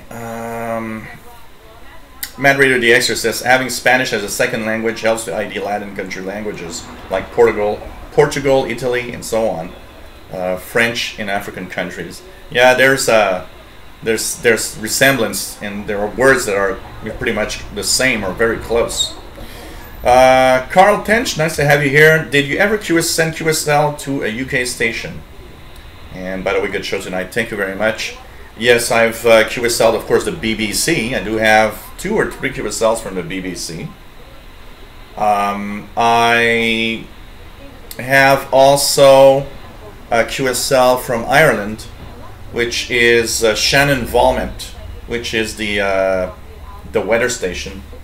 Shannon Valmet as a QSL, and I've QSL Shannon Valmet.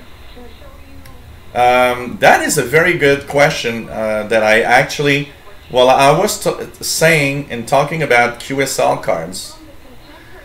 It actually came out also to me that does the BBC still QSL? I don't know. I have no idea if the BBC still QSLs. Maybe not. Maybe they do, maybe they don't. I don't know. And that's a very, very good question. And for some reason, I've never thought of sending out a reception report to the BBC. So that's weird. That, you know, we should try. You know, maybe that's one thing we should do. If you guys, any of you guys, hear the BBC World Service, why not send them an email and ask for a QSL as you send them a reception report, just to see if it's going to work. I seem to remember I've read somewhere the BBC doesn't QSL anymore, but I don't know. Actually, we'll have to try it out. We have to send a report to BBC World Service. And for the email, somebody's asking me, John in Ontario, Canada, that says through the email if there's a frequency that I would suggest for NHK Radio Japan in English that could be possible. He wants to send a reception report.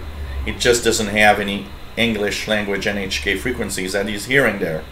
Well, the one that I've heard is, and I'm going to just confirm it here because I don't want to say too many things that are not right. There is and you'll have to stay up late. So you're in Ontario, you're the same time zone that I am. That means you'll have to be up at 1 a.m. in the morning, local time. 0500 UTC. At 0500 UTC, there's and let me just, okay, there's a 30-minute English language broadcast from NHK Radio Japan that actually gives a good signal here in North America. On the East Coast at least. Maybe not all of North America, but the East Coast. I've heard it at least 2 or 3 times in the past month. So it's a broadcast to Western Europe from NHK Radio Japan. It's on 5975. 5975. 0500 UTC. It's a 30-minute transmission. It comes out of Austria. So it comes out of the transmitters from the old Radio Austria transmitters. And it's for Western Europe, but it makes it up to here. So 5975 from Austria, not Australia, not the same place at all. Radio Japan NHK 05 to 0530 UT. That's when you'll hear it. To send for QSLs. And be careful where you send for QSLs. I listened to the French language program, and when I went to the French language page for NHK, they actually have a little box that you can write to them in. Don't use that. They replied back to me, oh, by the way, when you use this box, you can't get QSL cards. You'll have to write us, you know, through the email or a letter if you want a QSL. So I was like, oh, okay. I find it kind of dumb, but that's the way they work. That's the way they work. So, what else do we have here? What else do we have here? So somebody's, Nathan posted a link of QSLs. For BBC. Richard's receiving CHU on 14670. That's good. That's good.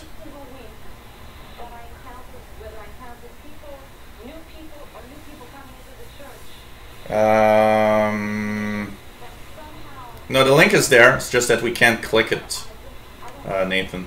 But the link is there. I'm just gonna. You just have to copy paste. So if I copy it and check it out here.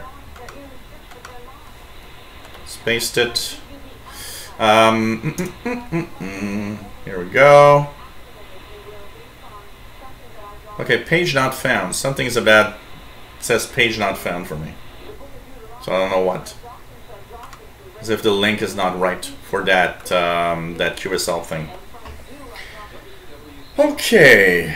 What else do we have here? So you know, pretty much only QSL from the UK that I have are the Shannon involvement in Ireland and the BBC World Service from Wolferton. That's pretty much what I got. So what else do we have here? MDK2 says that NHK Radio Japan broadcast was coming in well here in Denver in June on 11.970.05, but it's faded bad in July. Yeah, 11.970 is actually coming out of France. Wait, let me just check here. 11.970. Where is that one coming from? EMBI space .de. Let me just check out here. 11.970. Radio Japan, yeah, it's out of France. That one has not been making it at all here. I've tried it a few times just to see, but only 5975 was the one that I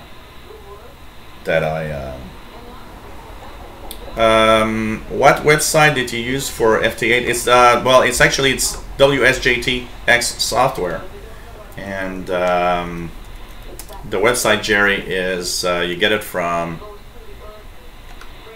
here, and you can you go down the page and download the release candidate. Don't download the first link, because that one still doesn't have FT8. But you go down the page and there's a beta version, which is the release candidate. There you'll get FT8 for sure.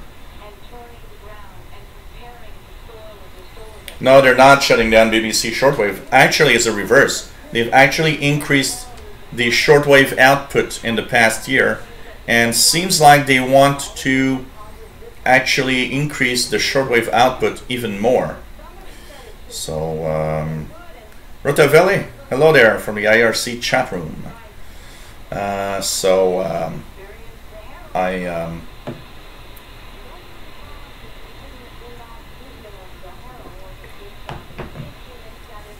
Now they cut back a few years ago, but they're not cutting back now.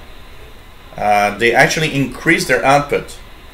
It's the other way around.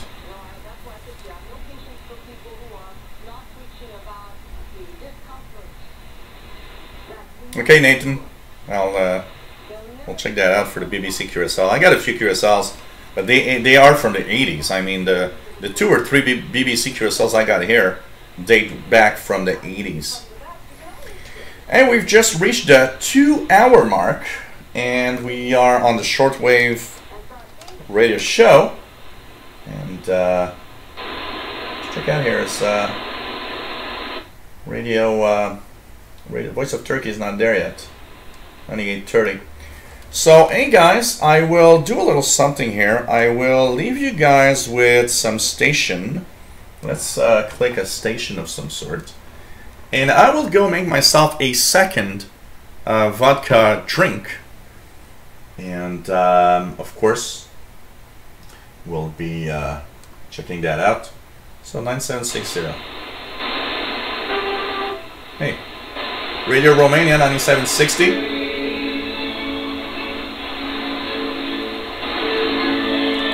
I will be back in just 1 or 2 minutes.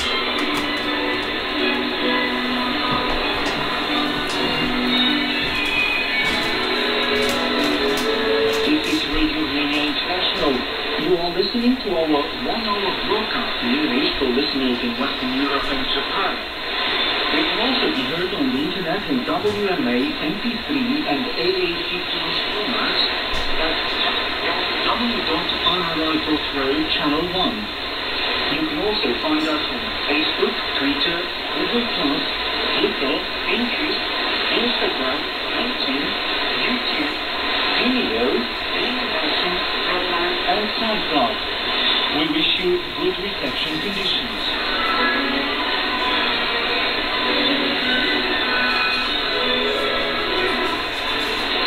Welcome to this broadcast of Radio Romania.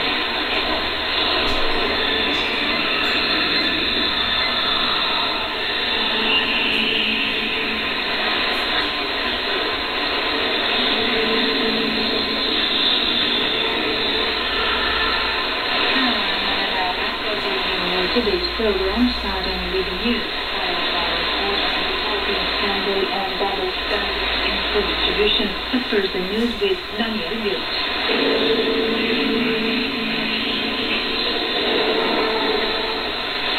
The headlines.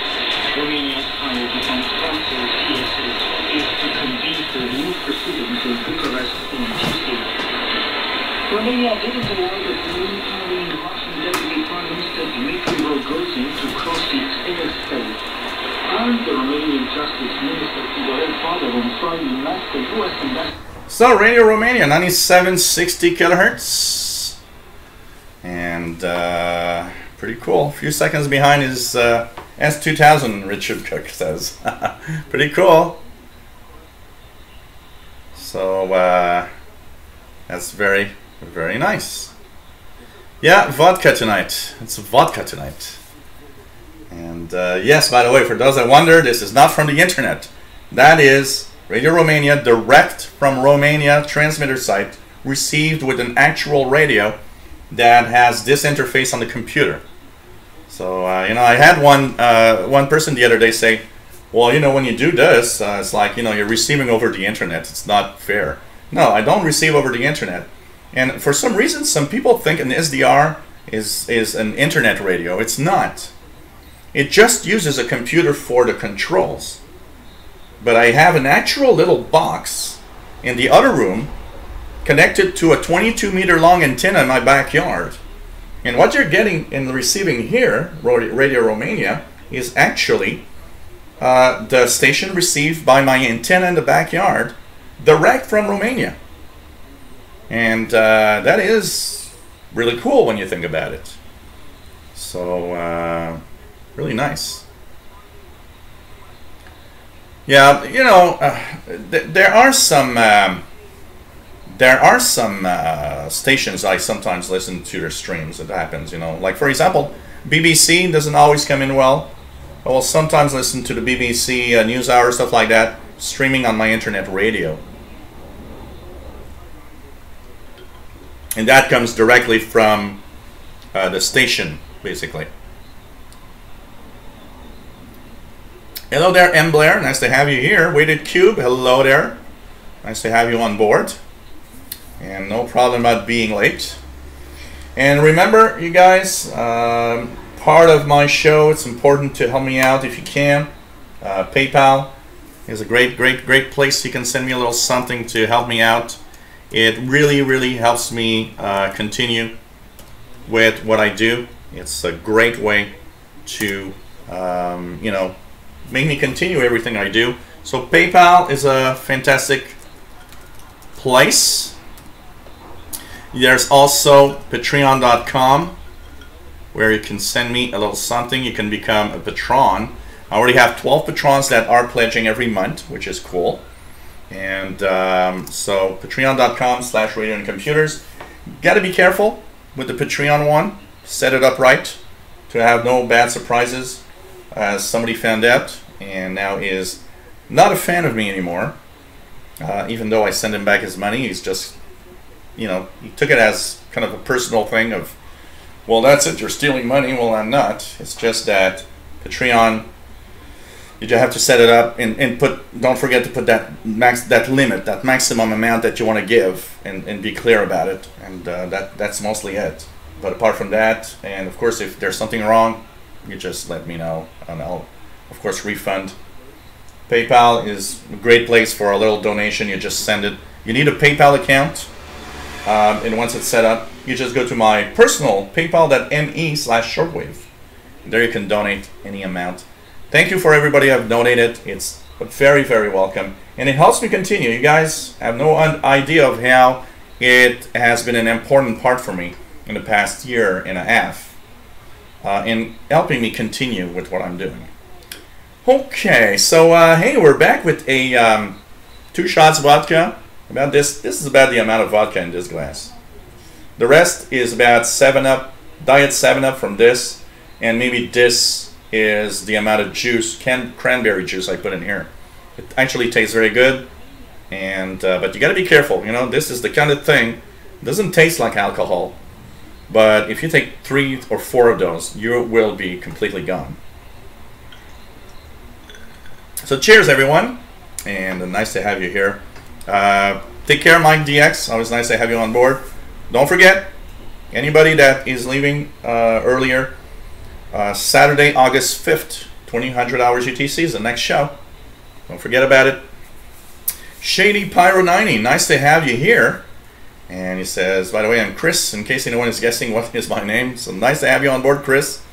It's always nice to have the first name of everybody. It's not always, you know, you have these little things. So, well, I feel good today, Jane. So it's impossible for me to. I can't really get. Hey, PA1SBN. Alex says 14260 Polish amateur. 14, and that's one thing I wanted to actually talk about. Also, by the way, there's something that you guys, that somebody asked me a question about. I'm going to go back to that. Here's something.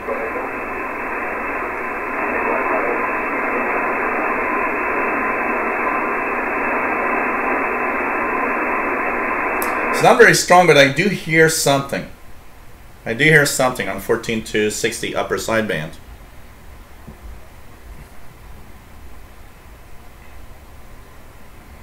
Yeah, sometimes the stream is kind of surprising. Cuban Lady, let's just check the Cuban Lady 10715. Thanks, Richard, for giving us those details. Yep. Cuban Lady is there. There's the digital stuff. 10715. Cuban Lady. So we're going to explain a little something that somebody wanted to know. Yeah, I am drinking very slow, because if I drink this at a fast pace, I will be shit-faced, and I do not want to be shit-faced. I do want to have a minimum of quality of the show. What else do we have? What else do we have? Hey, Gary Stewart, nice to have you here from Dudley, UK. Pretty cool. Lots of UK viewers. That is amazing. Okay. What else do we have? So, I just installed the Linux version of WSJTX, working great. Yeah, it is an amazing. And thanks for mentioning it, by the way, because I forgot to tell everybody that there is a Linux, a Mac, and a PC version of WSGTX software. So it's for every platform. It's an amazing, amazing platform. So, the Polish ham is SP58KP. Nice. Okay. Yes, they do have different directions. I think they do have like different areas that they are targeting with the Cuban lady. Hey, Patrick Manny, nice to have you here. Nice to have you here. Hey, thanks with it, Cube.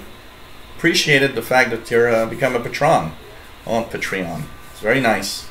It's a nice place because if you wanna, for those that do want to support for multiple months and things like that, it's cool because you just set it up, you set the amount, and you just forget about it, and and it can come in and out, and it's just great. So I was in the Michael Sauter, nice to have you here. What? Yeah, the S meter here. Yep, on the left side of the screen. That's my noise level almost. If I move it up, yep, my S meter. If I can draw the RF gain a little bit to lower the S meter noise, but that's my noise level right here. So in R75 is a icon receiver for shortwave. Shady Pyro 90 says I'm tuning 8588 USB Japanese slot machine. Oh, in South Korea, Kiwi SDR. That's cool. So need three cherries to win the jackpot.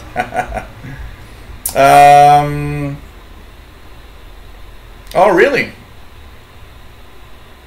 Richard. Okay, thanks for letting us know. So anybody receiving 25 megahertz WWV, they want to have reception reports.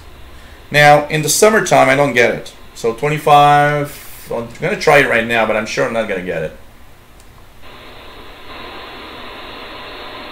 Okay, guys, just as I'm saying, you know what? You know what? When sometimes I say, don't think something is not there or not working at a specific time. Well, guess what? I said, oh, I don't think it's going to come in. Well, man, I'm receiving, not very strong, but I am receiving WWV on 25 megahertz right now. But it's very weak. Very weak. You can see the tone here when it sometimes comes back in. So that means, you know what? 25 megahertz is actually propagating from Colorado to here. It's not very strong, but it's there. It's there tonight. 25 megahertz. Huh. I did send a reception report and got a QSL card for 25 megahertz last year. So maybe they want to have another one. I'm gonna send another one when I get it. I'm surprised to get it. I haven't received it in several months, and actually coming in right now, 25 megahertz. Okay, guys, somebody just started the lawnmower, and I'm just going to close the window because it's just a little too noisy. So let's just do this. And here's one. And I will shut down the door on the other side here. So get more quiet conditions. Sorry, guys. Okay, we are back. We are back from Montreal, Quebec, Canada. Apparently I don't say it enough and people wonder where I am from. So I hope you guys are enjoying the show tonight. And that's always cool. K3DY, nice to have you here from Northwest Indiana. Portable operation with the Alinco DXR8 and wire antennas. Battery power Camping style. Some batteries left on the cell phone to watch the show. Cool. This is cool. That is a nice setup. Hope you're gonna. I'm sure you're gonna have a lot of fun. I'm sure you're gonna have a lot of fun. It's just really, really cool to do this. And thanks Antoine for signing in. And there will be a the expedition to Perry Island on Monday. The expedition on Monday at Perry Island. So I will be in the kind of a same setting style where I'm not going to camp though. Camping is not allowed there probably, but it's really it's going to be a nice day. It's going to be fun. I can tell you that.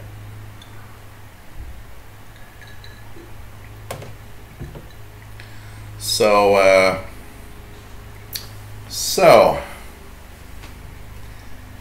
well, you know what? Kevin Weiss says, damn lawnmower. I'd rather have a lawnmower at this time than the damn lawnmower at 7 a.m. on a Saturday or Sunday morning from a neighbor. You know? Think about it. 7 a.m. on a Sunday morning. What the hell are you doing? We want to sleep. So, yeah, internet service providers. You know, Jane, I was talking this week, you guys that in the US that are on Verizon.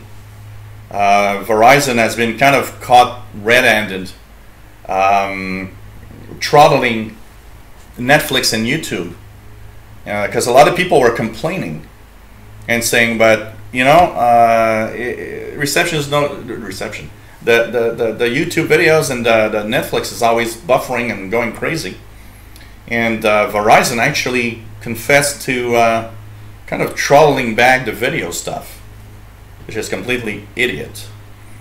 SG2 East Nebraska says that he's receiving WWV on 25 megahertz at around S6 or so right now. Cool. And K3DY says also receiving WWV on 25 megahertz at S7. Today's band condition must be good, as I've been monitoring 25 megahertz signal for days without success. You know, 25 megahertz doesn't come in very well usually in the summer here. I am totally surprised that I have a little peep out of 25 megahertz at this time. So I can tell you that. And reception of the lawnmower is at S9. The X780Xer says, first a vehicle passing by, smell of barbecue, now someone with a lawnmower. So now it's going to be a mix of barbecue and grass smell. You know, fresh cut grass, which I actually find it's a nice smell. KC1HOX, yep, as everybody been answering you. I'm in Montreal, Quebec, Canada, and it's from where the show comes from, usually.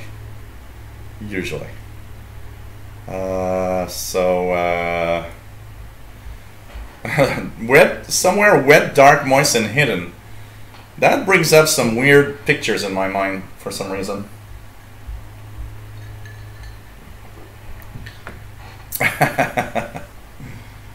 So, Shady Pyro 90s in British Columbia, Canada. That's pretty cool. What else do we have here? Yeah, I guess so. Better than a snowblower. Hey, Radio Zip, nice to have you here. It says faint signal on 25 megahertz here on a Sony 2010. And good evening. Nice to have you on board for the IRC radio chat. So, what else do we have here? Yeah, Verizon is being a badass ISP. I can tell you that. Oh yeah, leaf blowers. That's coming soon. It's okay, almost a depressing word, but it's coming soon. Leaf blowers. You know, in a month and a half, the trees are going to start slowly to lose their leaves. Hey, welcome back, Bobby Burgess. Casey Red Dragon says his call sign is now WX4DRJ. DRG. Sorry, not J. G. Yeah, J. I'm mixed up with... You know, I hate you guys for the G and the J, which is like the reverse of French. In French, the letter G is a G, and the letter G, the letter G is G in English. It's like reversed. So WX4 DRJ, Delta Radio Golf, if you want it in phonetics. Richard says, I've been trying 25 megahertz, but no luck yet. Well, try it regularly, Richard. One day you'll have it for sure. Brett Wayne, hey there, from KC2 and XP.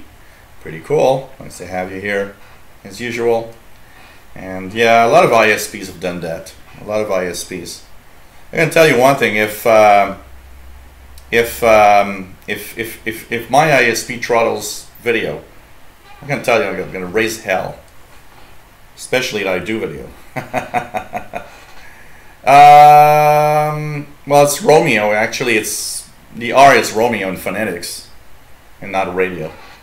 I took radio, but it's Romeo. And that you are right, PC Red Dragon. Totally. It's R is for, in phonetics, R is Romeo. Hey there, Michael Bott. Nice to have you on board on the RC chat. Okay, I want to show something and talk about it because apparently it's something that somebody wants to. So, well, it shows that you actually passed and know your ham radio information. So I'm glad you got a license. Okay. Somebody said, okay, you have this DX Watch website, and now thanks to David in Barcelona, I've become a great fan of a DX, which is dxfuncluster.com, which I find even more fun. And I want to thank you so much, David, because you made me discover this website, which is super cool. And this is, you know, DX Cluster. This is a bunch. Basically, it's real-time information about amateur radio stations as they are doing contacts right now. So one of the things that Robert in Manitoba, Canada wants me to explain, because he hasn't kind of really understood, because he says he's trying to receive some of these stations. He's not been successful. And he's wondering, how the hell do you use this to be successful? And here's the thing, okay? And I'm going to tell you two things about this. First of all, you got to understand that when you see this go through, there are, of course, amateur stations in here, okay? There's one side, it's DX from the frequency that was used, and there's the DX target from that station. Now, from your vantage point, that could be the DX station also. It could be a DX place. So what's going to happen is, what's happening here, you got to try, because these two stations, for example, if I take the top one, LU4EFC contacted, I've lost it because, okay, here it is, CX5ABM. Now, if you want to try to get a station, you've got to try to have one of those stations as close as possible to your area. Now, it doesn't mean it has to be to, you know, it doesn't have to be, but it will increase the chances that you hear something. So if, for example, here I'm in Quebec, if I see a VE2, now for example here there's a VY2, which I believe is a special call sign for the Canada's 150. So this is a VE station, VY2WW, and it's contacted OZ0JX in Denmark on 14192. Canadian station and Denmark station, I will go and tune that frequency to see if I can hear on 14192 upper sideband. And here we go. We're running a little more power here, and but the antenna is double antenna. So anyway, glad to hear you. It's wonderful to work into the alternate TV. Thank you, Ron. Ocean Nancy 6 Zulu Kilo from Victory Yankee 2 Whiskey Whiskey. All the very best to you. So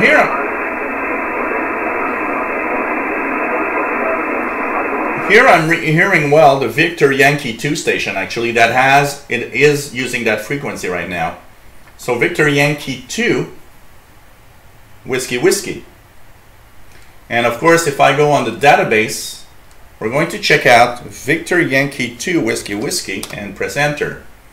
And here I'm going to log in. Here that they log you out from time to time.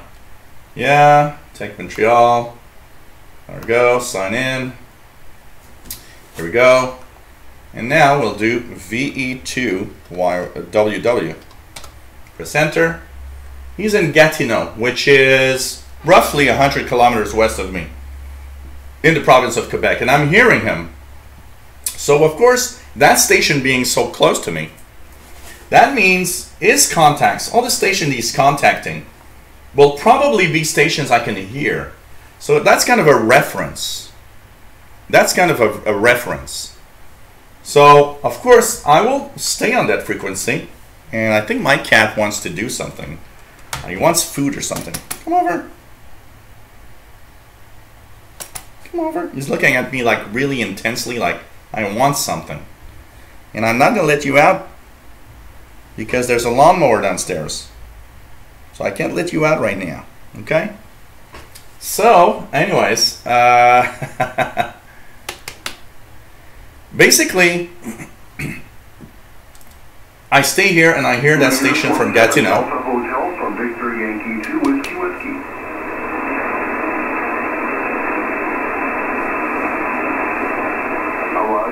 Okay, 73. George says DX outside North America, please.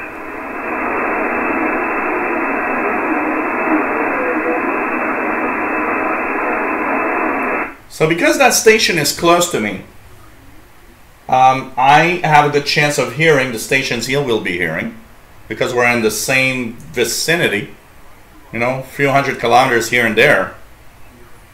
And it's kind of cool because I can follow this guy and hear tons of other stations contacting him. And here's Mr. DX the cat back.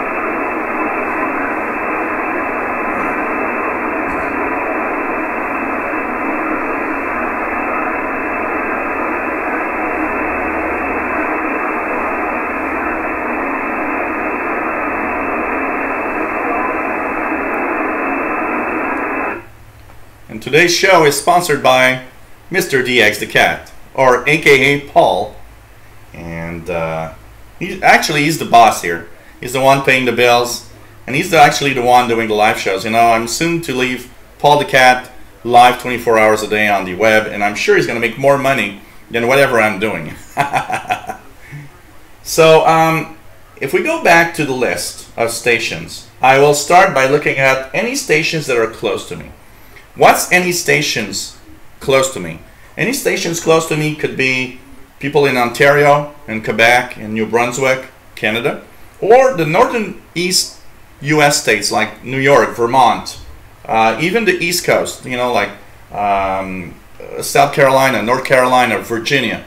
I have a chance.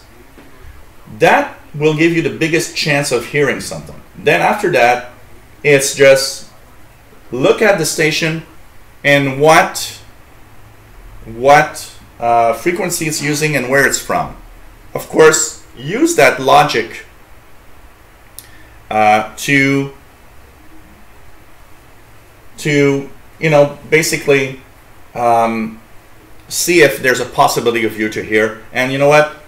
Even if it's not that possible, all I can say is just try it out and you'll see. But of course, you have more chances. Oh, it's true, David, I forgot about it. It's true, you can click directly the call signs. So if there's a station, you can actually click the call sign. And it does bring you directly to QRZ.com. Thanks for reminding me that, because I remember I did it, but I just didn't remember about it, and it's much faster, absolutely. So thanks for the and thanks for the site, because I love this site. It's become my favorite DX cluster site, David. Really cool. So yeah, if there was a shortwave radio show for cats, Cat Radio International, you know, like an hour of meowing over the air of different cats. something like that. Hey, Richard Dribble. And yeah, VY2. VY2. Just out of curiosity, the VY2 call sign, is it a special call sign? Yes, I do, David. You know, I always get a little mad when I look at a cat video that was posted 3 days ago that's got 12 million views. And I post this thing and it's like 3 days later it's got 1,000 views. And I'm just like, really? It kind of makes me a little bit weary and kind of wonder where civilization is actually going to. Hey, Jeff KD5QDO, nice to have you on board, taking a break at work. So, nice to have you here. Richard Cook says there's a pirate on 6290 where he is in the UK. So it's pretty cool. So anyways, I am always trying to get stations that are close to me, contacting other stations. That increases the chance. But you know what? Just you know, tune in. Oh, Bobby, I didn't hear anything. Did it just happen? The tragedy at the Ohio State Fair? Just wondering. Radio Zip says there's something faint on 6925. Oh, totally. And like my Radio the Xer says, we worship cats like in the days of ancient Egypt. Absolutely, the ancient Egyptians. Absolutely. So I didn't see anything about that, Patrick. So something bad happened. So VI2WW. Yep. John B. Mitchell. Oh, okay, it's different. Oh, it's WW. So it's Johnny Mitchell. He's in Prince Edward Island. PE. No, it's not. It's not PEI. PE is what? Yeah, it's Prince Edward Island, I guess. It should be PEI, I would guess. But is that a special call sign, or is there like the new call signs are VY now? Okay, present station. Yeah. So VY would be one of those new call signs, I would guess. I don't know. I don't know. So kind of cool, anyways. And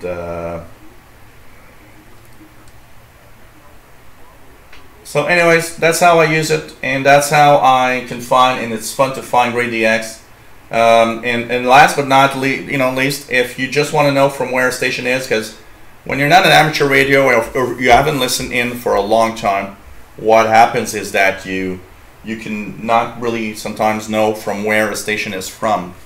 And so that means you can actually just go put your mouse pointer over a station and see at least the country it's from. So this is cool for that. So here, for example, also I've actually had a lot of fun understanding that when I see stations close by that are on 6 meters, 50 megahertz, it's just fantastic because I know that it's open or not. And basically, you can also choose, you know, for example, I'm on 20 meter band. If I want to just focus on the 20 meter band, I just click 20 meters. And now it's going to give me a list of all the stations on 20 meters only. That I also love. On the other one I was using, the S-Watch, you can do it, but it's more complicated. Here it's like the buttons are there, you just click and that's it. So pretty cool for that. And that's pretty much how I use it. And you know, don't worry if you don't hear half of these. It's normal. For example here, KN2I, which is a station probably in the Northeast US, is contacting Italy. 14265. So let's just check 14265 upper sideband. and see if I hear a station. So I might hear it, I might not, but you know, you try it, of course. Another close station, K2 TRD 14203. It's a German station, DJ1. So of course I will check out the frequency 14203, and I'll go to that frequency and check it out. Can I hear the German station? And that's pretty much how I go. That's pretty much how I'll check out the stations, for sure. So you know, it's fun for that. Oh, I didn't hear about that sad. So there's something here.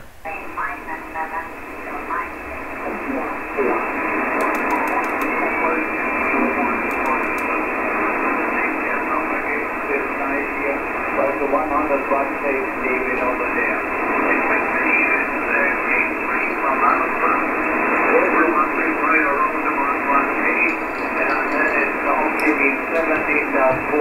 It is actually 4 elements round about 30 meters in your direction, David. So thanks to you. Mr. Ultimate Charlie Olsen Denmark, DK1WQ.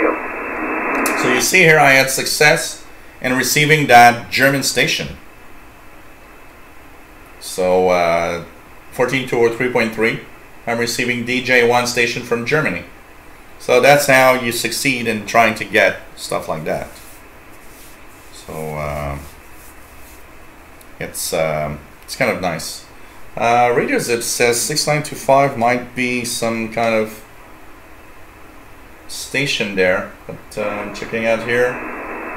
Not getting anything here. Nothing. I don't really see anything except noise in most of the bands. So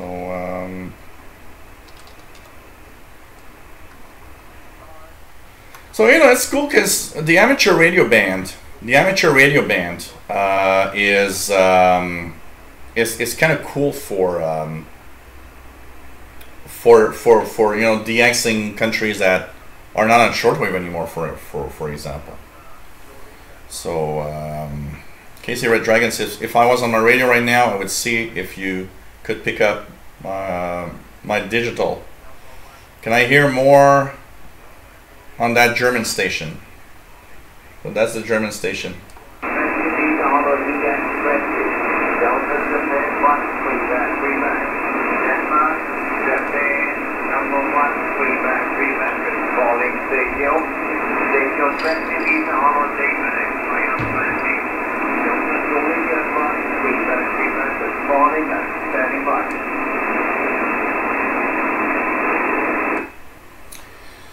Matt Radio DXer, 10 plus 11 meter band. Hey Matt in the UK, nice to have you here. Let's check out if there is some propagation on channel 6.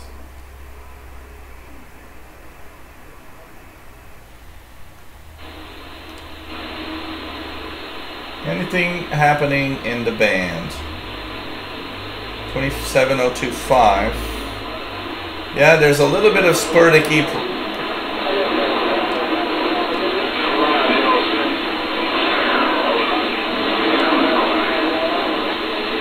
It's not very strong, but there's a little bit of activity on channel 6, 27025, which means the higher frequencies might propagate a little more. Check it out here. Some frequencies have activity. Let's go here.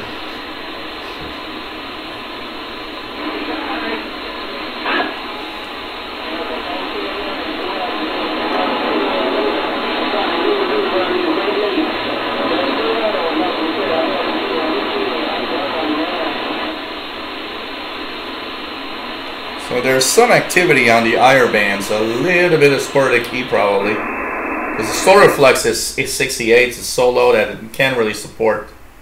But probably a little bit of sporadic E happening right now, for sure. Probably a little sporadic E happening. What else do we have? What else do we have? Um, David says, happy you like the website I suggested. I wouldn't have DX'd many ham stations if it wasn't for it. Really, really very good. Yeah, but you know what? I DX'd a lot of amateur stations just by tuning around the bands. Because one of the things I do love doing when I tune around shortwave is to, of course, also tune around the amateur bands and see what stations are there. So over the years, I've DX'd a lot of AM stations from different countries. But one thing that these websites actually made me do is find out more of the DX stations that are there. And basically, by having more of the DX stations, I've been able to receive stations from countries I've never heard before. And I've been able also to see, because there you have the visuals of all the stations that are on the air right now in the AM bands, and that's really cool. So, you know, like that weekend that I actually received like 4 or 5 stations from Africa. Well, without that website, I probably would not have tuned much of the band. And one of the biggest problems in the amateur band also, you know, shortwave stations broadcast, you know, a fixed schedule. So they broadcast for, you know, all the time, from this time to that time. And you know that, you know, you're going to listen to it. So that you know. The difference with amateur radio signals is that they are intermittent. There's large chunks of you don't hear anything in between the chunks that I'm listening. You know, I'm talking on the bands. So it's easy to tune a radio and just have no idea that you just crossed a station, but it wasn't transmitting at the moment you were crossing that frequency. And that is the cool thing of the DX cluster, is that you can tune in, and you know, if at the moment, and that's also one thing, you got to be patient, because that station you might hear, but you might have tuned it in between that moment where that other station's talking and you don't hear the other one. You just hear that station. So you got to stay there a little bit to see if you hear something, because if you just click the frequency and say, oh, I don't hear nothing. No, wait. Maybe you hear it, but maybe it's the turn of the other station to talk, and that one you're not receiving. So, you know, that's something you gotta be careful. I think DX is hungry because he's like looking at me intensely. So, hey guys, I'm gonna leave you guys for a few seconds with that German station if it's still on the air, and I will come back. Well, let's put this one. It's a very strong one here. So I'll leave you with a little bit of amateur radio. I'll see what DX wants, if he wants to go outside or get some food. Hear you. Nice signal here. All the best. And 73, Monaco, have a good weekend. Papa Hotel 5 Mike, K8NY. Thanks, Monaco. QRZ, K8 November Yankee. Who's the Mike 0?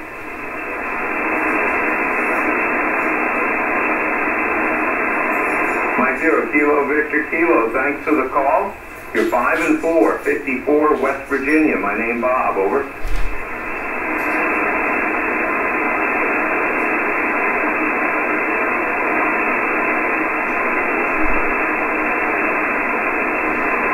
Yeah, thanks for the 5 and 7. What is your name?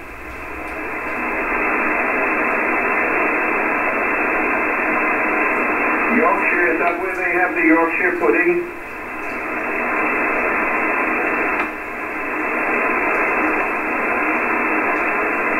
Roger, Kevin. Yeah, I'd love to come for lunch, over.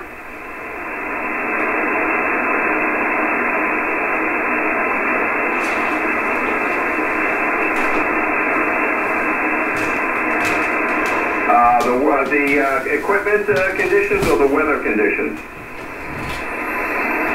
Oh, okay. Running an ICOM 7600 expert amplifier, about 30. So this is, Paul wanted to go outside, so now he's enjoying the outsides. So, you know, it's cool for that, and it's really a lot of fun Really a lot of fun. So nope, no 6 meter for the ephedry, Jerry. No 6 meter for the ephedry. I cannot go to 50 megahertz. I need to go to my my ICOM for that in order to. You guys want me to check? I'm just gonna check quickly with the ICOM if 6 meters open. Oh, I'm gonna let you guys know. So tuning around.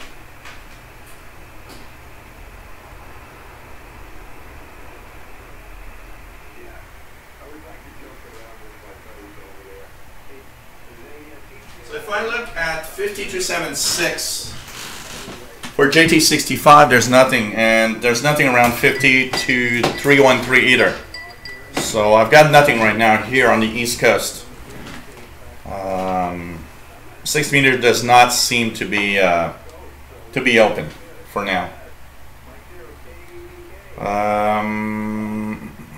Brady Endel 03. I've heard that November is the best month for the buzzer. Is that true?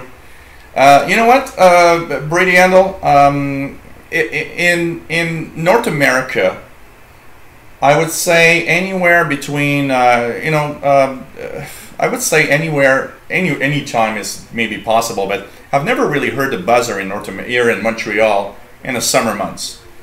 Usually, I'd say end of August, maybe September through December, maybe all winter is a possibility. But I seem to have an increased chance of getting the buzzer on 4625 around October, November, and February and March seem to be much better for me, or more like January, well, no, February, March. October, November, maybe February, March, or January, February are kind of the best months. But I would say the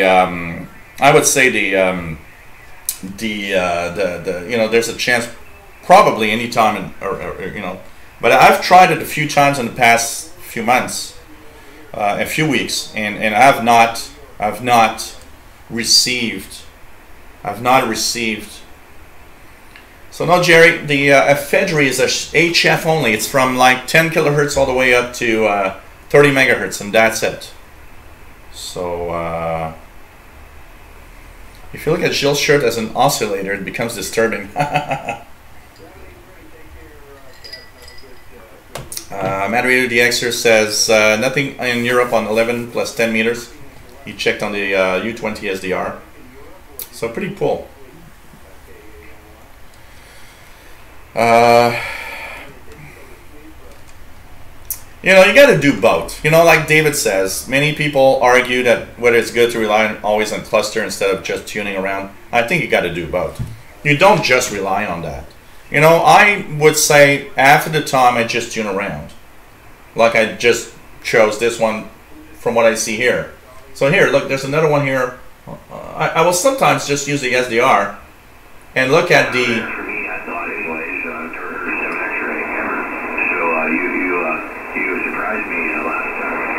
So I will often, with the SDR, look at the waterfall and click all the signals I see. I will often on the ICOM tune around and see what I can hear. And basically, I would do that after the time, but sometimes just for the fun of it, I look at the DX cluster because it's sometimes fun to also use that. So I think you have to do both. I think both are important. There's a lot of stations that DX that don't appear on the cluster also. You got to remember that. It has to be, somebody has to enter that information. And not all of the information is there. That's also something you got to not forget. PA1SBM also says, yeah, you have AM radio nets, which are very, very nice. And yes, every day on the same frequency. You know what? There was a fantastic amateur net list that used to exist, and it was very good, and it was well entered. It had all the nets. It was updated regularly. Unfortunately, it's not there anymore. And the only pages I have on the web that I've seen lately with amateur nets are usually outdated, and so some of the nets are not there anymore. One of the things I used to like is actually listen to amateur nets. I always found it interesting to listen to amateur nets. So it's kind of cool sometimes. Weighted Cube says, have you read the article about a number station operator and how it was? Yeah, I did see that on the Shortwave Listening website. Now, you know, I take it with a kind of perspective of, is that really true or not? I don't know. I don't know what to say. One of the things you got to know is we have the ability to have digitized voices and recorded voices that send out numbers through computers for a very long time. I do not think any number station today has an actual person saying the numbers. You know, that Cuban lady there is like probably a recorded voice and just have the repeated numbers through a computer, I would guess. If that Cuban lady is really there at the desk and saying like nueve, you know, what? Really? An actual person is doing that? So I don't know. It is, of course, interesting. But I have a little bit of, you know, a little bit of, I'm not sure it's actually totally true. It's like half of it, you know. Nathan says, by the way, how do you QSL which ham radio operators? I've heard that you can do it, but do they reply to EQSLs sent from shortwave listeners? Okay, here's the thing. When you go to the QRZ.com webpage, you will notice that there are full postal address. If you're an amateur operator, you even have emails available. And I have when emails were available for me, I used to send emails just saying, hey, I'm in Montreal, Quebec. I heard your station today, it was really cool. And that's it. Now, you got to remember one thing. Not every ham station has an EQSL. Most of them still have the good old cards. And remember that it costs a lot of money for the card, for the postage, for the envelope. So here's the thing. I always sent to stations, but never did. I did post my postal address. I did give my postal address, but never did request a QSL. Never. My fun was just to let them know that I heard them. And some were really nice and sent me QSLs through the postal service. Some sent me EQSLs. Now, what you got to know is if you do want a QSL or especially a physical QSL card, you got to follow the rules that station has, and you've got. I think it's very important, especially for a ham station. You know, it's somebody like you and me, and most of them are like you and me, not millionaires. Okay, so try to provide the minimum payment required for that station to send you something. It's courtesy. I mean, if I would want QSLs from these stations, really, I would send the letters, but I'd put several US dollars in the envelope saying, look, this is to pay for the card and for the envelope and everything. You also got to understand one thing. When you go to a station and you start reading the details of the station, a lot of them will tell you exactly where to send for a QSL and how it works. Some of them will do it direct. Some of them want you to go through the bureau. You got to respect the way they want this to be done. That's very important. You know, and they, you know, I told you a little earlier that stations don't owe you QSLs. Well, amateur stations even don't owe you at all QSLs. I can tell you that. So have you guys noticed I took 2 hours to drink the first one, and I took like an hour to drink this one. I'm going a little faster now. That's the dangers of alcohol. So what else do we have? M08A due soon if it transmits. Let's check it out. I think I kept the Preom website open. Preom, yeah. What do we have here? It's 18, so it's 2254. Yeah, M08 2257. Lower sideband may not always transmit. Huh, that's interesting. 8136 lower sideband. We'll try that in a few minutes and see if we hear something. And that'd be nice. It doesn't always transmit. So what is it? 8136 LSB. Let's try it out. 8136 lower sideband. And here we go. What else do we have? Any other questions I wanted to... Okay, do utility stations QSL? That was one of the stations, by the way, one of the questions. Do utility stations QSL? One of the things that you got to know is that utility stations, a lot of utility stations, Volmet stations for weather broadcast, utility of all sorts, will actually QSL.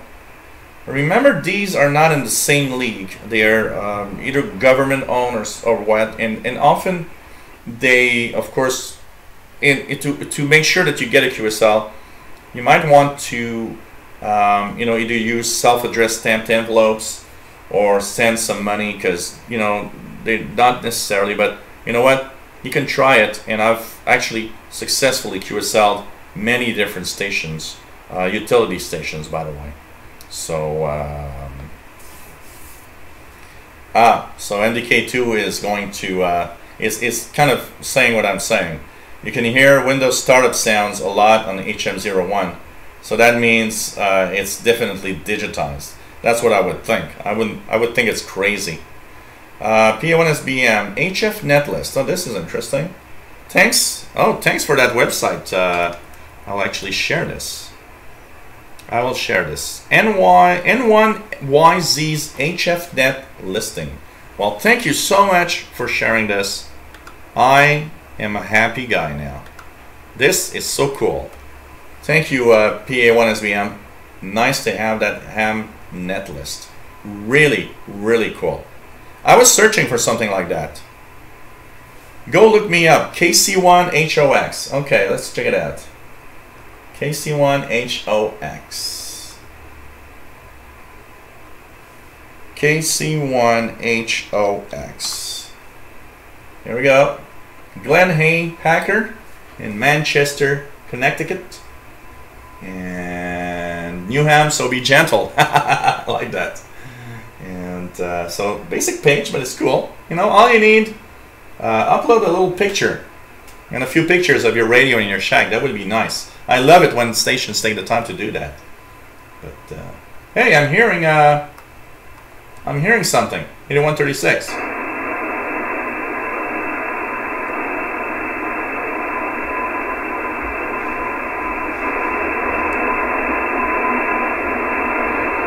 It's not very strong, but it's there. 8136. I am hearing that station, which is M08A. It sounds like Morse code.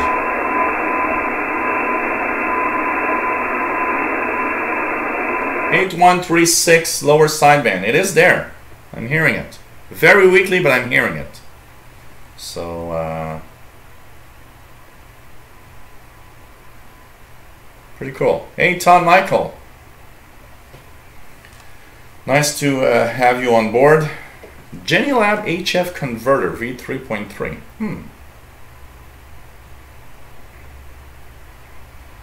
So what else do we have?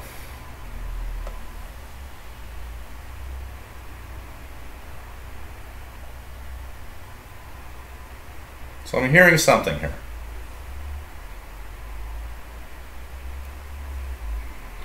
So what else do we have here?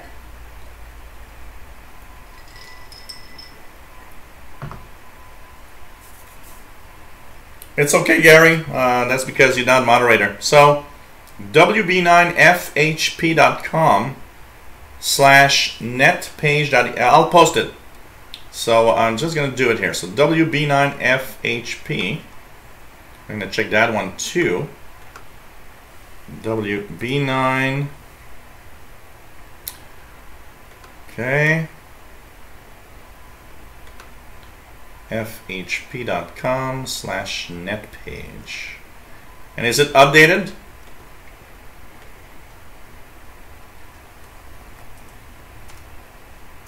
.com/netpage. Let's check it out.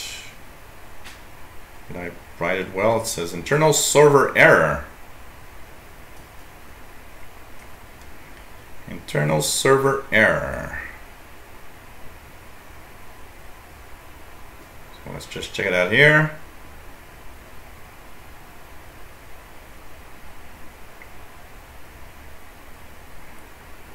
I'm a little far back now.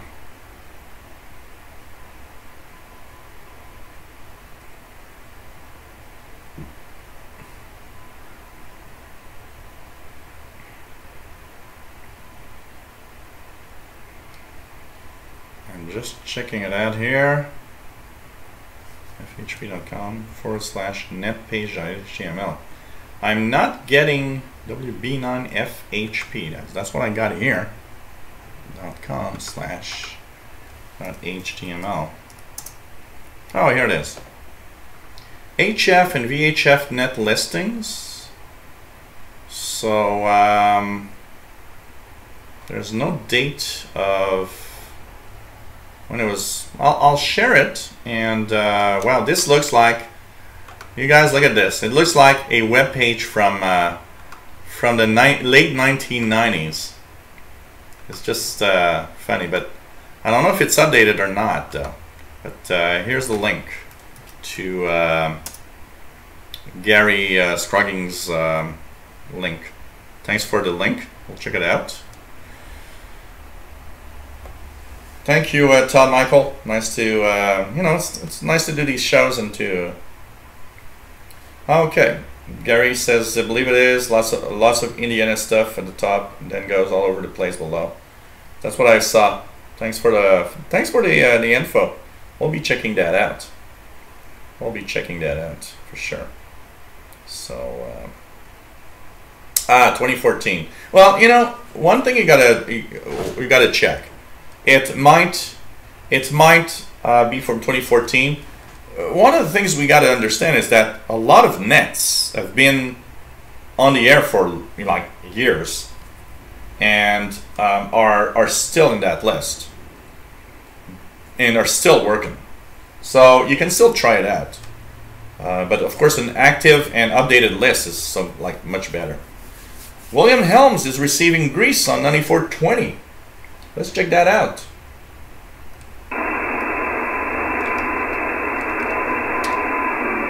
Yep. It's some famous Greek music. 9420. Greece is on the air. And it's pretty cool for that. Man Radio says Windows 98 throwback. Yeah, absolutely. Absolutely. Well, that's exactly it, PA1 SBM. Alex says, you know, ham radio nets do not die out often, and it's clear, you know. I mean, some nets, of course, some nets come and go, but I got to say that most nets have been on the air for like decades. Decades. Bobby says, Greek music rocks. You know, Voice of Greece. At least there's one thing. If you want to listen to some cool Greek music, it's the go-to frequency, 9420. And they usually work pretty well, you know. So last self-promotion moment. Sorry guys if I do this, but it does help me a lot. Last little self-promotion moment. PayPal.com, no, PayPal.me/shortwave. And by the way, if you use the old Yahoo email thing that I was saying on PayPal still works. It's the same account. It's just now that it's personalized to paypal.me. Once again, for the last time, sorry to bother you guys about it. paypal.me/shortwave. You can actually send me donations here. It helps me a lot. A lot of you have been very, very generous, very nice. Thank you all for being nice. If you like what I do, you've been watching me for years and you never did, you know, a little something, why not think about it? It helps me out a lot. Also, you can become a patron at patreon.com/radio and computers. And this, of course, is where you can be a patron. You can set it up for just one donation. You can set it up for monthly donations. You just set it up like you want. Be careful to set it up correctly. And it's really, really cool. Really, really cool. Okay, I promise, Jane, anyone that sends a donation, I'll send an EQSL for today's show. And it'll be a special EQSL. I'm going to do a little something special. So just put EQSL in the comments on PayPal. And by the way, those that I already donated today, I will send you the EQSL also. So, okay, Jane, happy? EQSL for PayPal. So anyways, don't worry about it, Man Radio DXer. You know what? I understand. I am the first one to understand that we don't have the cash to do a lot of things. And by the way, one of the things I will be doing soon, and that one will be kind of to help out, kind of really something to help out different people in the shortwave hobby that I think deserve it, or there's different websites or anything that helps us. So one of the things I will do is in the next few weeks I will be actually asking for donations, but we'll be actually sharing the donations with several people that I want to share that donation with. One of them will be Glenn Hauser's World Radio show. He's been there for years giving us great information. So in the next few weeks I will actually choose probably a Saturday show, and I will, like, you know, give 10% of the donations or 20%. I don't know exactly how I'm going to do it yet. So of all the donations I get for the show, I will give a percentage to Glenn Hauser for his World Radio show. Also because he's been great at letting me use, you know, the DX Listening Digest Yahoo group to advertise my live shows, and I think it's totally worth it. And I want to give back. I want to give back to those people that are also, you know, they're doing great work, that work hard. I mean, Glenn Hauser works hard for his World of Radio show. It's a fantastic show. It's well done. And I will choose specific things that I think are worth it, and will share the donations I get with these different great websites or different you know, people that you know, every week entertain us with fantastic stuff, and that we often, you know, don't really think about. But it's like, you know, we have to really be careful not to take for granted that there's something there. Like, you know, not to take for granted that I have this show, and that, you know, at some point I think it's fun when at least somebody thinks about you, you know, and it's cool for that. Man Radio DXer says, amazing the commitment Glenn Hauser has put over the years. Even when RCI ended, he still insisted on carrying on. And I'm thinking of different things that I will be doing with different groups. I'm not going to mention it because with some things, some people, I'm in discussion of different things. So there's over the fall, you know, like September, October, November, there's going to be different little things that I will be like like giving out to people that donate. So we'll have several raffles, several you know, moments where we'll actually have little contests and giving out stuff. But I'm in talks with different people with that. So we'll check that out and see what happens. And I think that could be very cool also. But I can't really talk about it because it kind of, you know, it's still in the works. So, you know, I think it's going to be fun. Hey, Juan Amigo, nice to have you on board, by the way. Always cool to see everybody. It's cool to see everybody here. I mean, it's just so much fun to have all of you guys watch this show and, you know, enjoy what I do.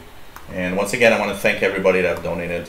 And once again, I want to say I'm extremely, you know, I do understand that not everybody can donate. But if you do enjoy, please think about it. Okay.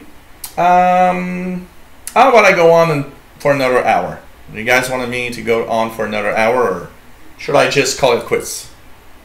You guys decide. So you guys gonna tell me. Am I continuing for another hour? Just like last Saturday. And we are Friday evening. We're July 28th. It's 23:10 UT. And I hope you guys are enjoying the show. This is the Shortwave Show. We are from Montreal, Canada. My name is Gilles, and we talk about shortwave, tune around the bands, and it's kind of fun, you know, to be here, and it's fun to be with all of you guys.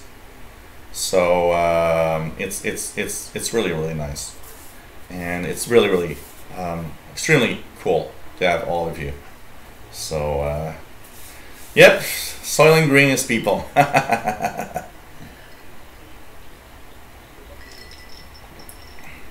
So Stormy.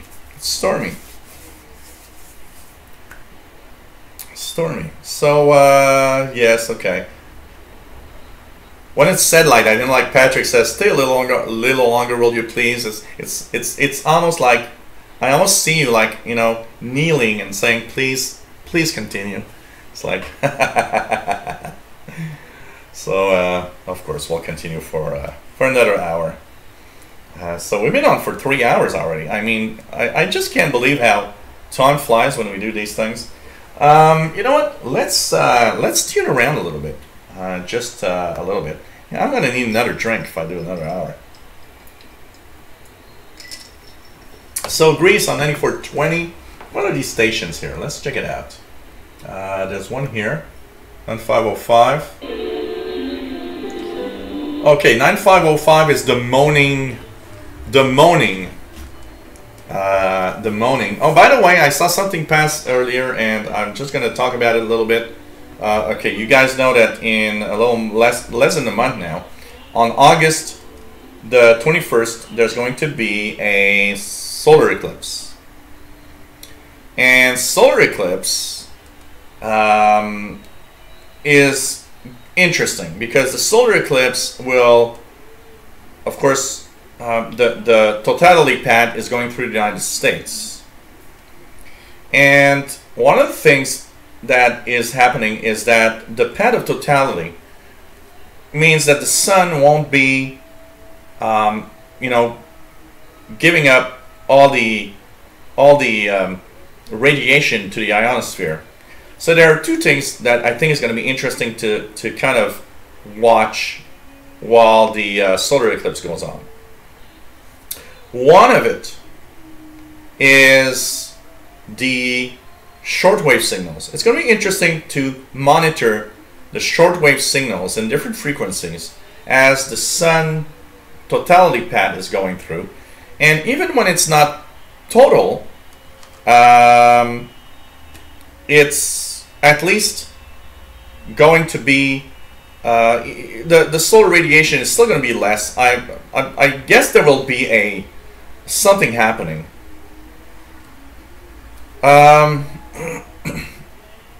What is also interesting is it's going to be cool to listen to medium wave. Medium wave will probably be even more affected by the path of totality. So that's going to be an interesting thing. By the way, for Jerry's asking, yes, there are special glasses that you can buy. First of all, if you guys have a library, a local library in the United States that you can go to, I heard that there will be something like 30 million free eclipse glasses that will be given at libraries during the month of the first weeks of August. So if you guys have a library close, check it out. Also, you can purchase, and they're really cheap, eclipse glasses. I'm just going to check here if I have something that is like that. Because I do have some, but I don't know where they are. So, can't really find them quickly. But I do have eclipse glasses here. I believe that the Astronomy and Sky and Telescope, if you can get a copy of Sky and Telescope and Astronomy magazines in the US, for August, I think they have free pairs in the magazine for the month of August. And finally, you can purchase them. Make sure they are eclipse, you know, they are really well done eclipse grade glasses. If you have the proper glasses, you can watch and you can look at the sun with these glasses with no problem. But if you don't have the official eclipse glasses, please do not look at the sun. It's extremely dangerous. Even if the sun is very, very thin, don't look at it. It's still strong enough to burn the retina in your eye. So with the proper glasses, yes, you can watch the eclipse with those, and you can watch the sun with those. I even sometimes use them here. I got a pair here. I sometimes use them to see really big sunspots that you can actually see with your eyes. The only time you can actually, without glasses, watch an eclipse is during the totality part. So those of you that are in the totality path, when the sun is fully eclipsed, it's the only time you can watch the sun without glasses. Apart from that, always use your glasses. And so there's going to be glasses everywhere. I'm pretty sure you guys go to a 7-Eleven or whatever place, they're going to have eclipse glasses that they're going to sell everywhere. So check it out. It's very important to have the proper glasses for that. And I will be having a special shortwave radio show for Eclipse Day. I will be checking out the time of totality as it's crossing the US, and I will announce it anyways what time I'm going to start doing the show. Here, we're going to have a stream of some sort that will actually be showing the eclipse live also as the show is going on, and we'll be tuning the bands and see if there's some difference. Now here in Montreal, the sun is going to be eclipsed about 60%. I don't expect to have necessarily that much of a difference on the bands. You guys that are closer to the totality path will have. So that's important to know. But I'll have a special show August the 21st. Okay? And we will be live talking about the eclipse. And you know what? It's going to be half of a shortwave, half of a astronomy show. And I think it's going to be fun. Hey, Oxford Shortwave Long, nice to have you on board. Bullfrog 89, KD2CXU, nice to have you on board as usual. Always cool to have everybody here. And really, really nice. Dakota Celt 1, hello there, and enjoying listening. Thank you for being here. It's always cool. So, no, I do have, you know what, Patrick? I do have eclipse glasses here. They come from, actually do come from Sky and Telescope magazine.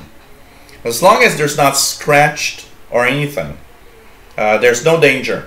because they do filter out the majority of the UV rays and everything. That does work, and it's okay. You know, I've looked at this sun so many times with these glasses. I can tell you it really works.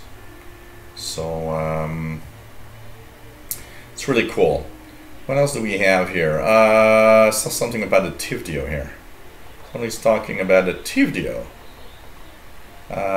Bullfrog says, I'm liking my Tivdio. Good replacement for my analog Texan. It is amazing. It is amazing. Yep, Jerry. You can burn your retina. It's amazing how strong the sunlight is. So you got to you got to be extremely careful with watching the sun, for sure. Does the CBC still provide shortwave broadcasts for the Inuit population in northern Canada? Nope, that is gone. Has been removed from shortwave a while back.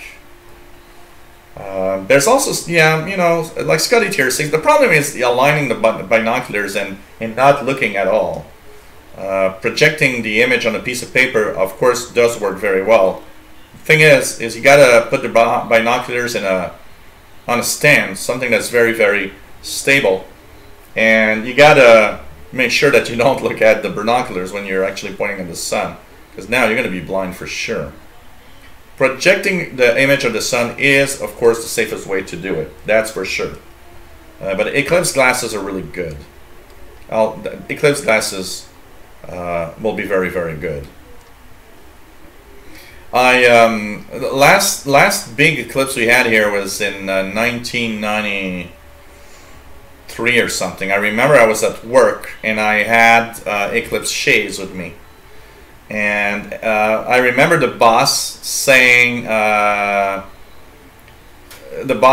know what, you can take a 10-minute break to watch the eclipse.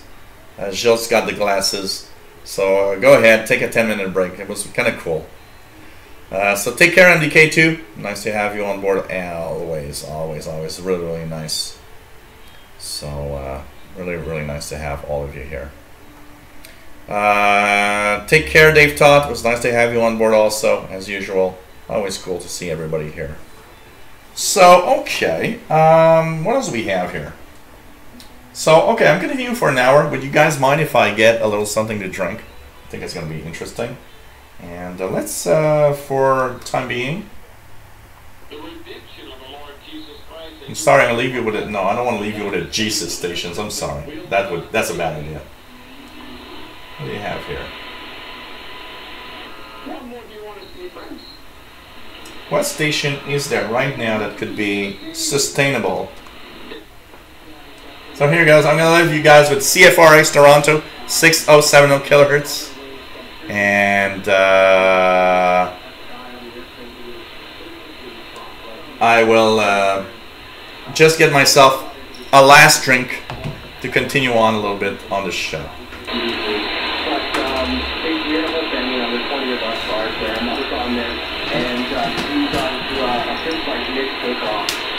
With my wife's cousin. He didn't take off. He took himself off, and obviously, like, for no reason whatsoever, the girl of our grandma specifically attacked our wife's cousin. Wow, so what happened? Did they allow him to stay on the flight? Well, no, they kept him on the flight. The students actually rushed mid-takeoff to the flight. I guess they went to the back of the airplane.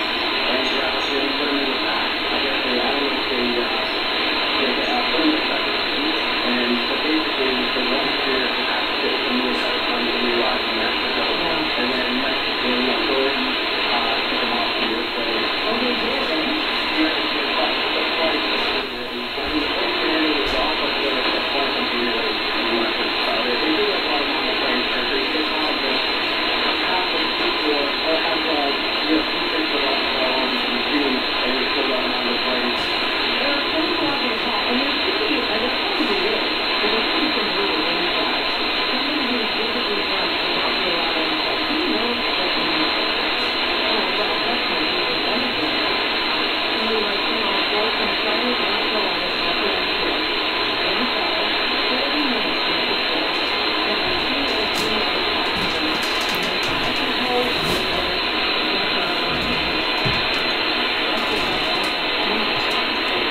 So here we are. So you are watching the Shortwave show. Yeah, I did go pee on the last drink, so I'm okay for now, Todd.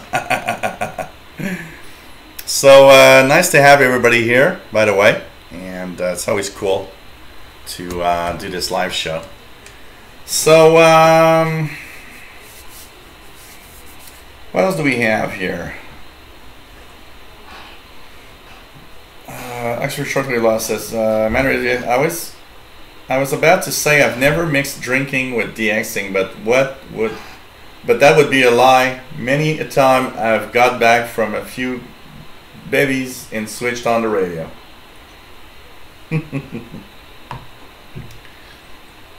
So, Man Radio de-Xer says, any news on CFRX Toronto's plans on Shortwave? Maybe they might follow RCI, CBC in closing down. Surprised they're still there. You know, I have to say I am also surprised, okay? I will say one thing about this. CFRX is a commercial radio station. And I've always wondered of how important really is, you know, shortwave for CFRX. And I've always wondered if it was really useful for them. I mean, you know, apart from a bunch of guys like us that are like always asking for QSLs, I still wonder, you know, and I don't know. I think what's, you know, we have no news of, you know, if they want to maintain it or not. And I gotta say that I would not be surprised one day we get there and CFRX is off the air, and that would be the end of things. I'm not actually totally sure of the importance of CFRX in the scheme of things for a commercial stations like, you know, CFRB 1010 Toronto. It's a very localized Toronto station. You know, I compare CFRB Toronto with CJAD here in Montreal on 100 kilohertz, like the big Toronto talk stations, basically. So I don't know. So are there plans or what? I don't know. But I think, you know, I would think one day it could be. One day, you know, they'll be off, and that's it. Well, if I can end up dancing on the ceiling, I gotta say, something's wrong with gravity.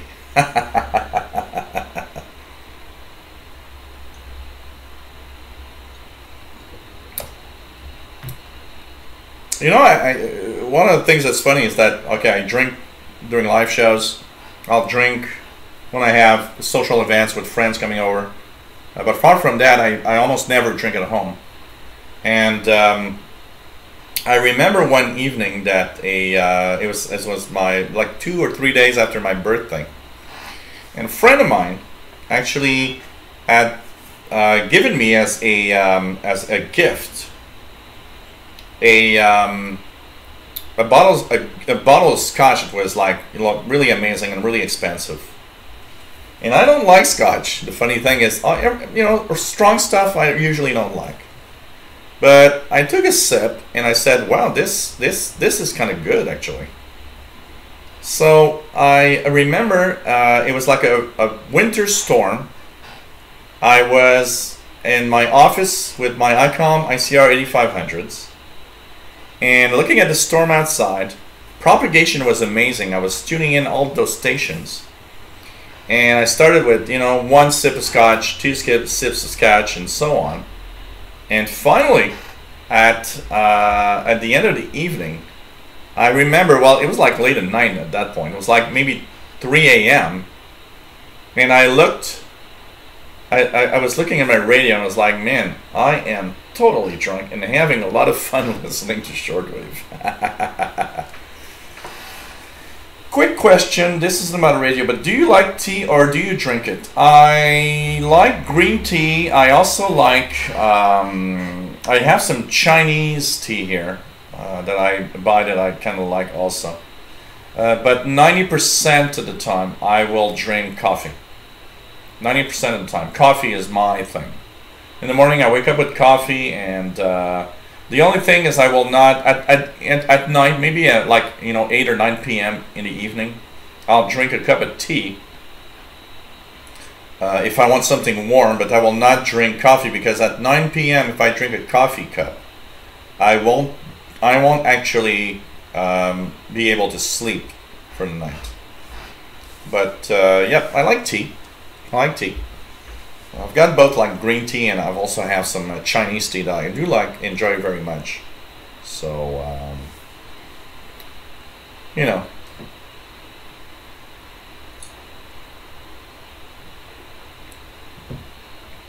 But I do like tea. I do like tea also. I do drink coffee every day. I say I drink tea maybe once or twice a week. But most of the time I drink coffee. Coffee is more my thing. Okay, what's that big powerhouse single right here?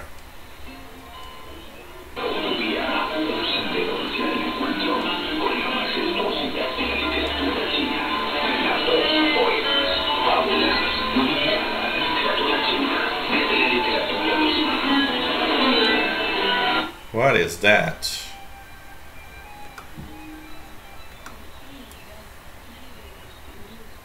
Allí, en hoyo en silencio, y lentamente vuelven las guerras consoladas que cielo derrita. Alienta conjuros en las hojas y cielo resplandor y transcurre. China Radio.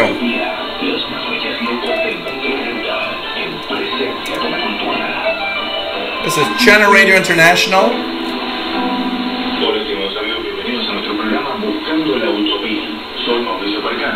From the Albania transmitter side, 6175. Actually, not bad as a signal. What else do we have in here? Let's check it out.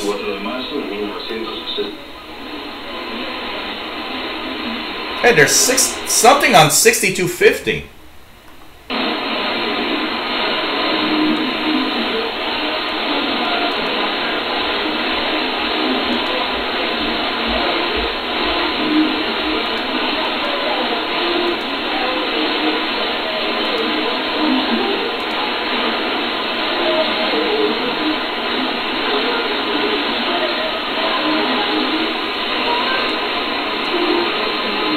Okay, this is a first, guys.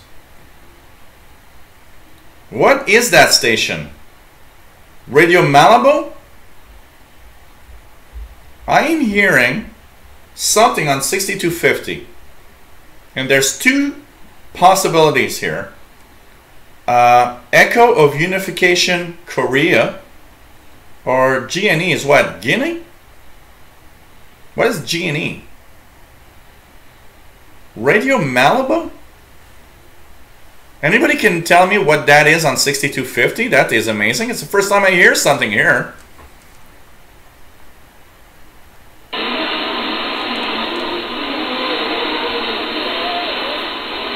It's Guinea. I'm receiving Guinea on 6250?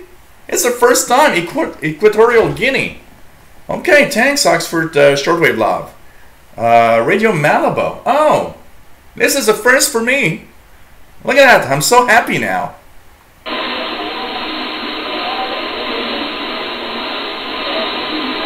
This is so cool.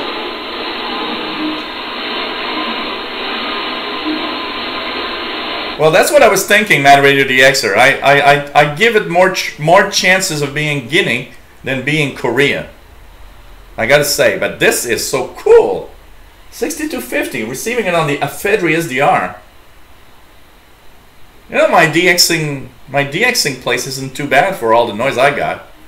And it doesn't sound like North Korea, absolutely. Absolutely.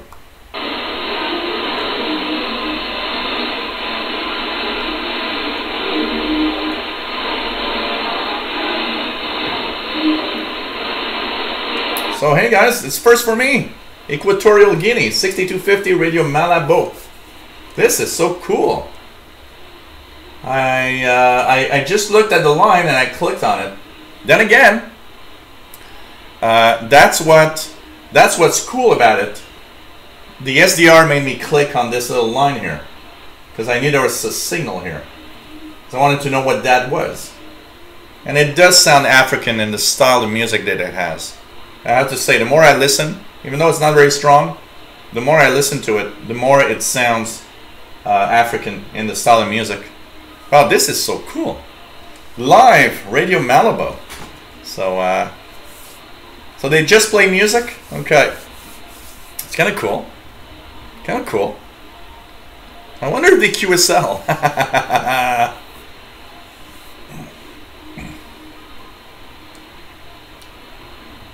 Exactly. Bullfrog says, try and get a QSL from them. Bet it'll be first for someone to pick at them on Montreal. You know, you guys. Okay, I got a great story, guys. By the way, just to tell you. So I told you that in the middle here is my sister Joanne, which died in 6 years ago of breast cancer. And me and my sister were really close, and it really affected me a lot. And still to this day, you know what? I was talking to my brother this week, and I was telling him that if I think too much about that, my sister, you know, it's easy for me to start crying. We were, you know, in 1999, 2000. One thing we'd like to do, because it was, you know, back then it was new, tuning in stations around the world on the internet. And we would be on, for those that remember, ICQ for chatting. We were on ICQ. And we found a station in French. I found a station in French. And it actually was Mauritius. It was called Cool FM. And it was on the island of Mauritius in the Indian Ocean. And it was in French. And the funniest thing is that when we tuned it, they had a call-in show. Back then, it was called Thé or Café, which means tea or coffee, because it was their morning show. Everybody going to work. And for the first hour, they had like music and calls from listeners that wanted to say, oh, I want to wish my brother a nice day, or my mom have a good day, or, you know, say hi to my friends. And one evening, I didn't tell my sister. One evening, I actually called the number that they were giving out. And I thought, what the hell, I'm going to call the number. So I call, and of course, they, you know, while the music's playing, it was a woman that was the announcer, and she answers, and it says, hi, I'm listening on the internet, and I'm in Montreal, Canada. And she gets all excited. They're getting a call from Canada. It's just amazing for them. And she really is totally hyped up because somebody from Canada is calling. And she puts me on the air, and she starts by saying, this morning we have someone from very far away, and we are honored to have Mr. Gilles from Canada calling our show. And she put me on the air, and of course I was wishing everybody, you know, a great day and everything. And we had a little exchange, because I was telling the girl, well, you know, you just gave the weather report, and over there it's 27 degrees today with sunshine in Celsius. And I told the girl, well, while I'm talking to you, here it's snowing, and it's minus 20 degrees Celsius. Just to give you an idea of how different the weather is. And it was just so funny. And I remember, and I'll always remember, my little ICQ doing, you know. And the ICQ chat was like, "It's you on Cool FM," and I was like, "Yeah, I just thought for a kick, I'm not going to tell you, but just for the fun of it, I'm going to call and I'm just going to say, you know, hi." And I, of course, you know, on the air said, I want to say hi to Joanne, which is listening also and is my sister, not far from Montreal. And it was like just an amazing moment, and it was just so cool. So cool. It was like, this is one of the great memories I've got that was so much fun. So really so much fun. So hey, Equatorial Guinea, 6250 kilohertz. I'm still amazed that I'm getting it. This is so cool. This is what I like. This is what I like about shortwave. You know, one of the things that I always say is the fact that you can listen and hear stations, and there's always that moment that you're totally surprised because you're like, oh wow, I'm getting something new, and this is something new. This is something I've never heard before, and it's just so amazing when you think about it. So Equatorial Guinea, David in Barcelona is getting it. Have a very strong signal. He was saying S9 plus 20 on his ICOM ICR 8500 in northeast Spanish countryside. Also a first for him. So this is cool. So we got a few. This is cool. Oh really? Oxford Shortwave Law said they are apparently asking for reception reports. Well, you know what? We gotta send a reception report for that. Absolutely. It's just amazing.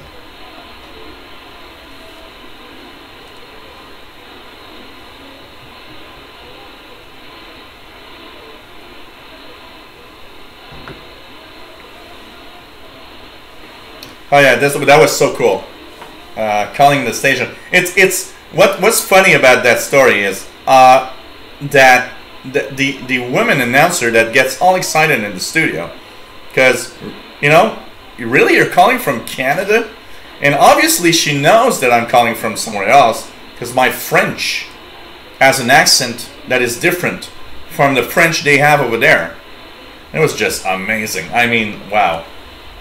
That is such cool. You know, me and my sister would listen into that station a few times every night and talk on ICQ, and you know, we would be amazed as we can, you know, as we can get amazed at you know, shortwave. We gotta say, streaming on the internet is still amazing. You know, just the fact that I'm doing a live show with a video. You know, I still remember in 1982 or 3, I was at a there was like a big event, like a public fair or something, and I remember Bell showing us how in the future we would have phones that would also show image, the picture of the person talking. And I remember looking at that and saying, wow, this is going to be so cool. But now look at this. I'm doing a shortwave show on the internet. And everybody can see me around the world as long as you got a you know, an internet connection. And it's kind of amazing when you think about it. You know, even if, for me, this is so cool. And visible waves through the air, you know. What's cool about this is Equatorial Guinea, so you gotta imagine that station is somewhere in Africa.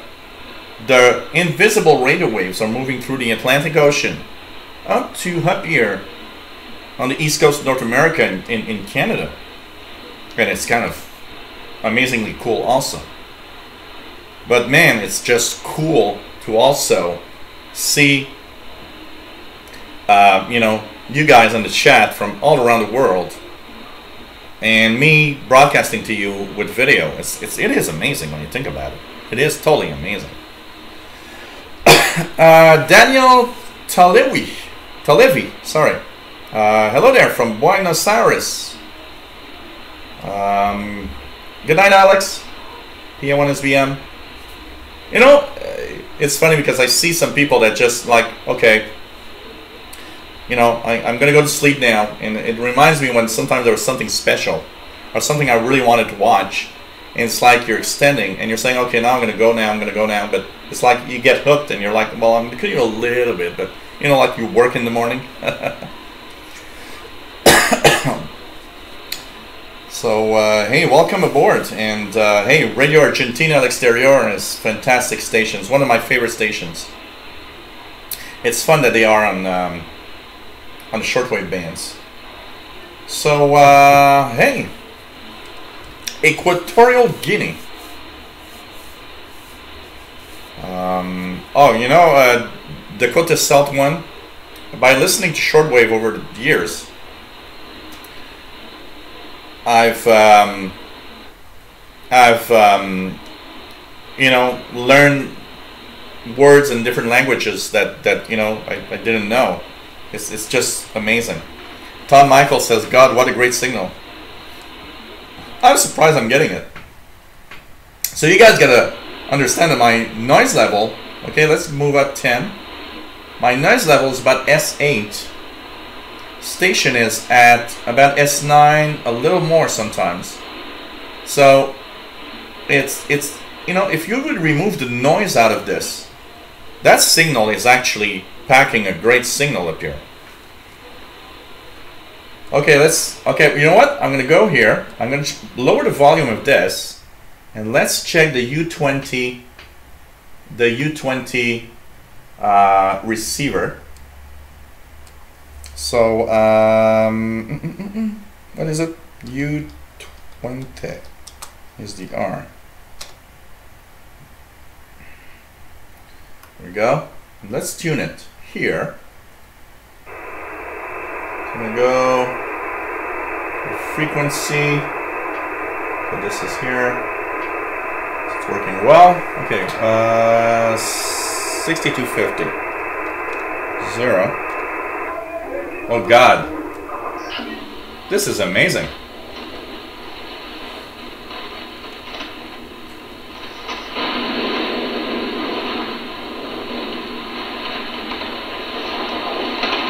Okay, this is amazing, really amazing. Wow, it is amazingly strong in Europe. Amazingly strong in Europe. This is amazing. Wow. Wow, this is cool. Amazingly strong in Europe. I'm just happy to receive it here though. It's just amazing I'm receiving it right here. So pretty cool.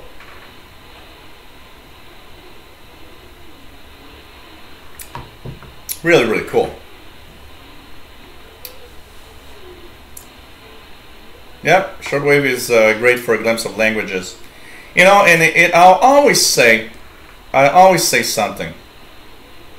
And Dakota South One has a fantastic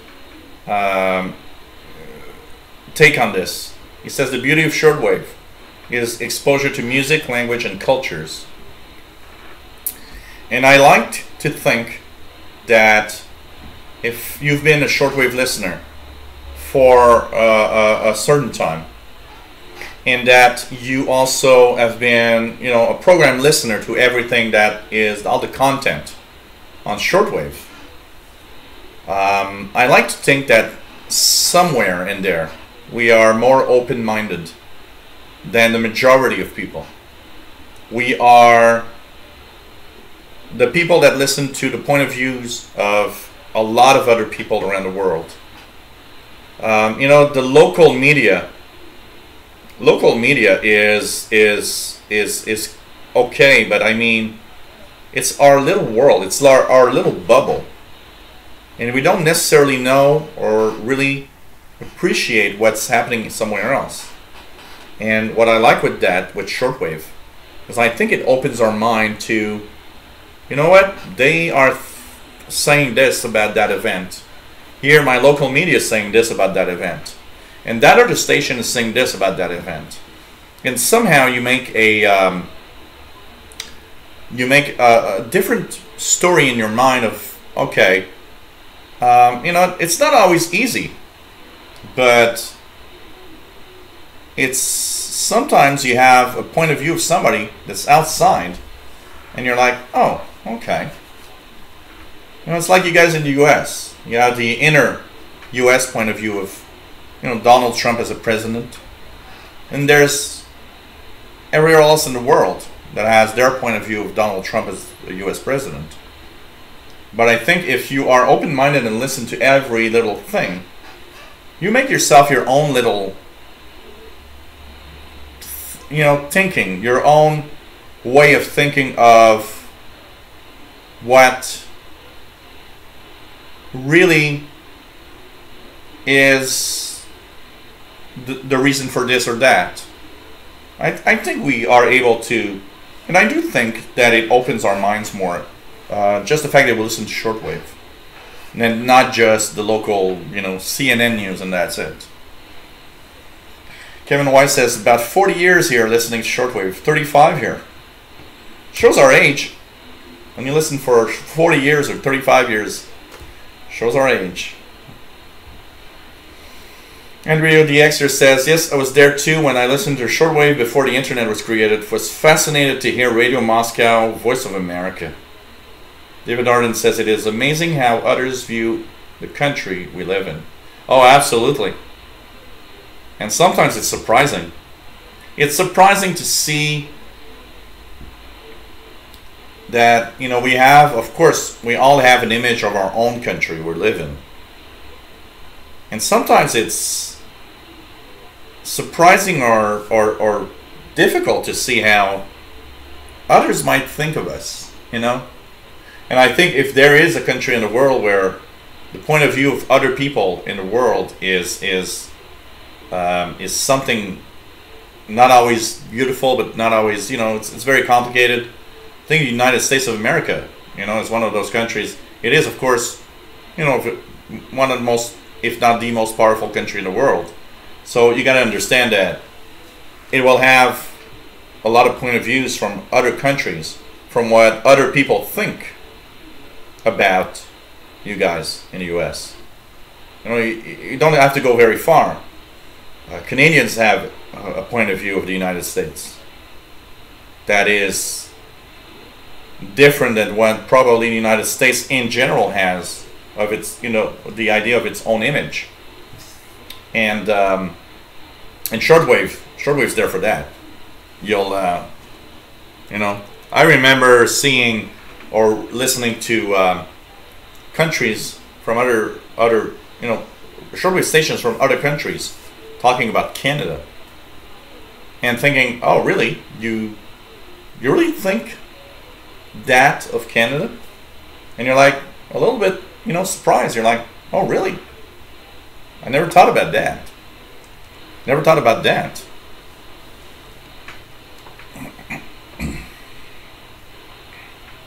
Take care, Jane Dagger. It's nice to have you on board as usual. And yep, peace. Peace. That's the best thing in the world. Peace. David in Barcelona says, yep, 6250. First reception of Radio Malibu for me. I had already logged Radio Guinea. Yeah, Radio Guinea 9650. A few times, but this one, wow. Actually, the Exer says, in addition to the US media outlets like ABC, CBS, NBC, PBS, and so on, and BBC from the UK, I've started watching news from CBC on YouTube. Oh, really? Really? Yeah, that, well, you know, that's the way it is. Of course, you I get more news. Of course, we get more news from the US here in Canada than the US probably gets from Canada. There ain't that much happening in Canada, I gotta say. You know, I'm not gonna say it's a boring country, but it's I mean, you know, we're quiet people. Not a lot of happening here. You know, more stuff.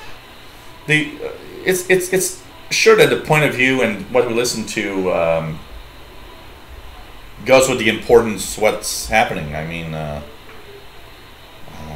it's amazing, you know.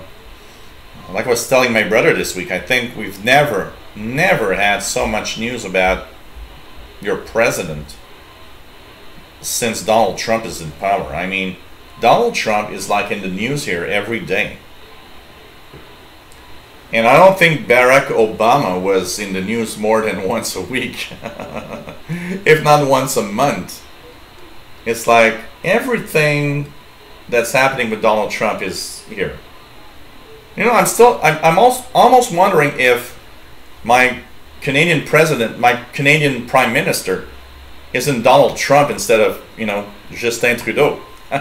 It's just, you look at that and it's like, okay, I hear more about what Donald Trump is doing than I hear what my own prime minister is doing in Canada. It's like, what the hell is that?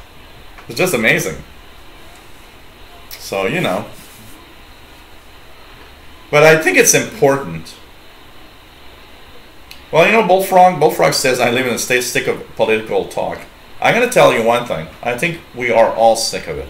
Here in Canada, you guys don't hear much, but here in Canada, we're totally sick. You know, Canadians are sick of politics in Ottawa. Quebecers are sick of Ottawa and Quebec. I mean, I think everybody, and I think at some point, we're kind of fed up with understanding one thing.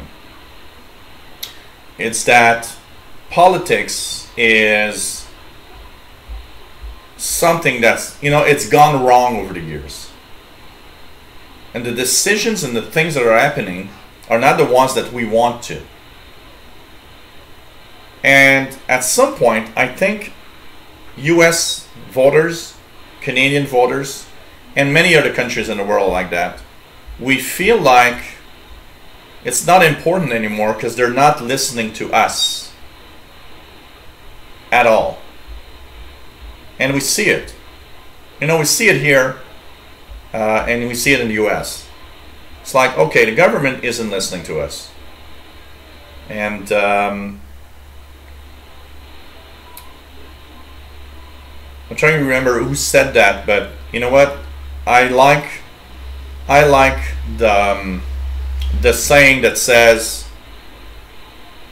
the US, or the governments, not just the US, everywhere, the governments should be scared of the population, not the other way around. The population shouldn't be scared of the government. Unfortunately, population is scared of government. And it should be the other way. It should be the government is scared of us, of what we can do. Because when everybody gets together, we can change things. We've seen it so many times over the past 100 years, how countries have changed direction totally because they united. And that's where the government is scared, because when we all unite as citizens, we really can do a lot. But it doesn't happen very often. Yep, North Korea did, William, send a missile. I saw that this morning, I think, in the news. North Korea did send a missile once again. It's trying to... North Korea is like a little child. It's trying to get attention or something. Oh no, but they did it today, Moderator DX. I saw in the news today or yesterday. They sent another one. So, you know, it's like, it's just, you know.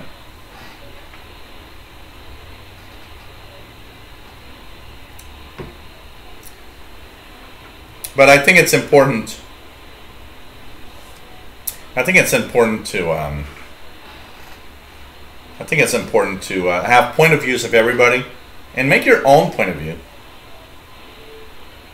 Yeah, KC1HOX. Actually, if you want to have amateur radio bands full of people fighting, have amateur radio operators talk about politics. There's not a lot more than politics that gets people crazy. You know, I'm just talking about politics, but I'm very general. I'm not mentioning anything. Because if we start getting or thinking or saying what we think of a specific thing, then all hell breaks loose. Bullfrogs, I want to annex my town into Canada. I'm about only 350, 500 yards away. Yeah. There was this story, this funny story, Bullfrog, of a Canadian family that got into trouble because apparently half of their land, where the house is, actually kind of steps into the U.S. And they started saying, well, you know, you've got to do something because when you go there, you're in the United States and you gotta, you know, it's like, what the hell? What is this crazy talk? Come on. Just stupid. So it's just stupid. I don't know. Oh, God. And we're not going to, my God, are you guys hearing that? My phone is ringing. Hope you guys didn't get too much vibrations out of that, but then I thought, oh my God, well, my cell is on my computer.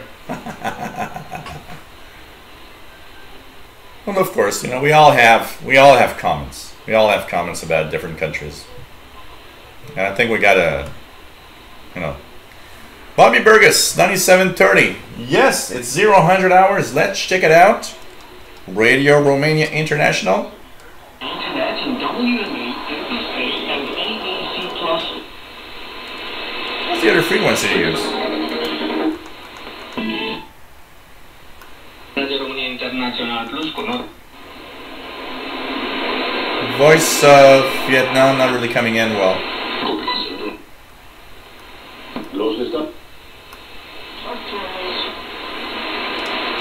So 9730.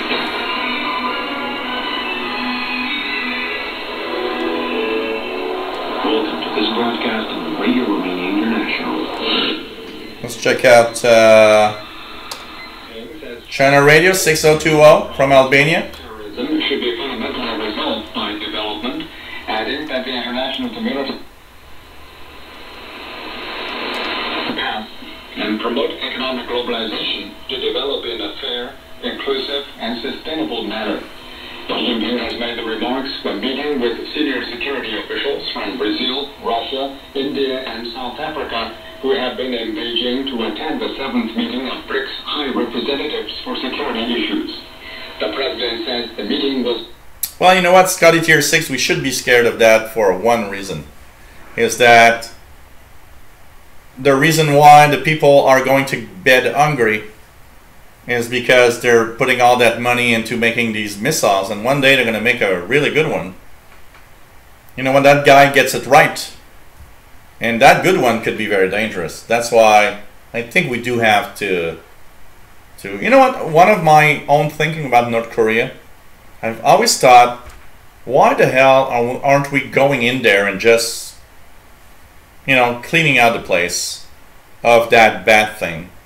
And I read a super fantastic article where they were saying that it's very complicated and they do have a few atomic bombs that they could send out and, like, you know, throw one to South Korea.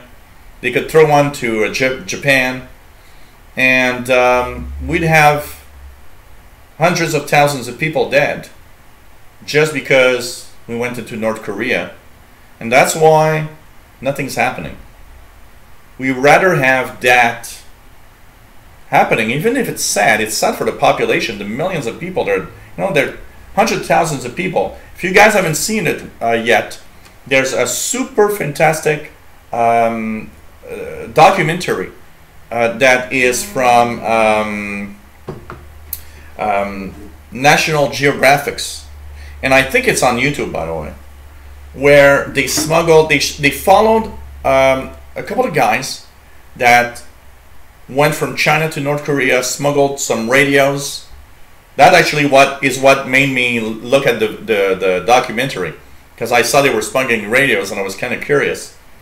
And they have a hidden camera, and it is amazing. It's something you got to see. So, you know, you got to be careful. It might not look like something really big, but I can tell you one thing: it can be very complex.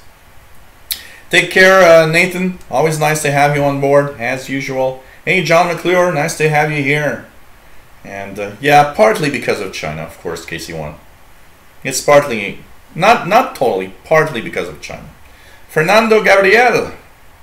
Hola, ¿cómo está? Hope you're alright. And Robert Prosper, nice to have you here. We don't go to North Korea because they are armed up to their eyeballs. Yeah, kind of.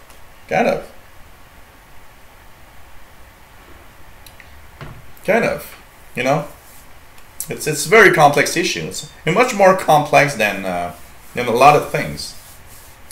It's a very, very complex issue. So, and you know what? Who knows? Maybe Kim Jong-un is watching this because he's listening to Shortwave somewhere, and he wants to know what's happening, so he's watching my feed. Maybe Kim Jong-un's watching my Shortwave shows. Can you send me a few millions you stole from all your population? PayPal will work. Don't worry about it. Oh my God. KC1HOX says, my new D-Star radio is going on the air in 10 minutes. Oh, cool. Cool. This is nice. Robert Prosper says, let South Korea deal with it by building up its own nuclear arsenal. You know what? The problem with that, we have to limit the amount of nuclear weapons. It's very important. We can't have everybody have nuclear weapons. I mean, we're all going to die. You know? Already the US and Russia still have way too many bombs. Okay? We don't talk about it today.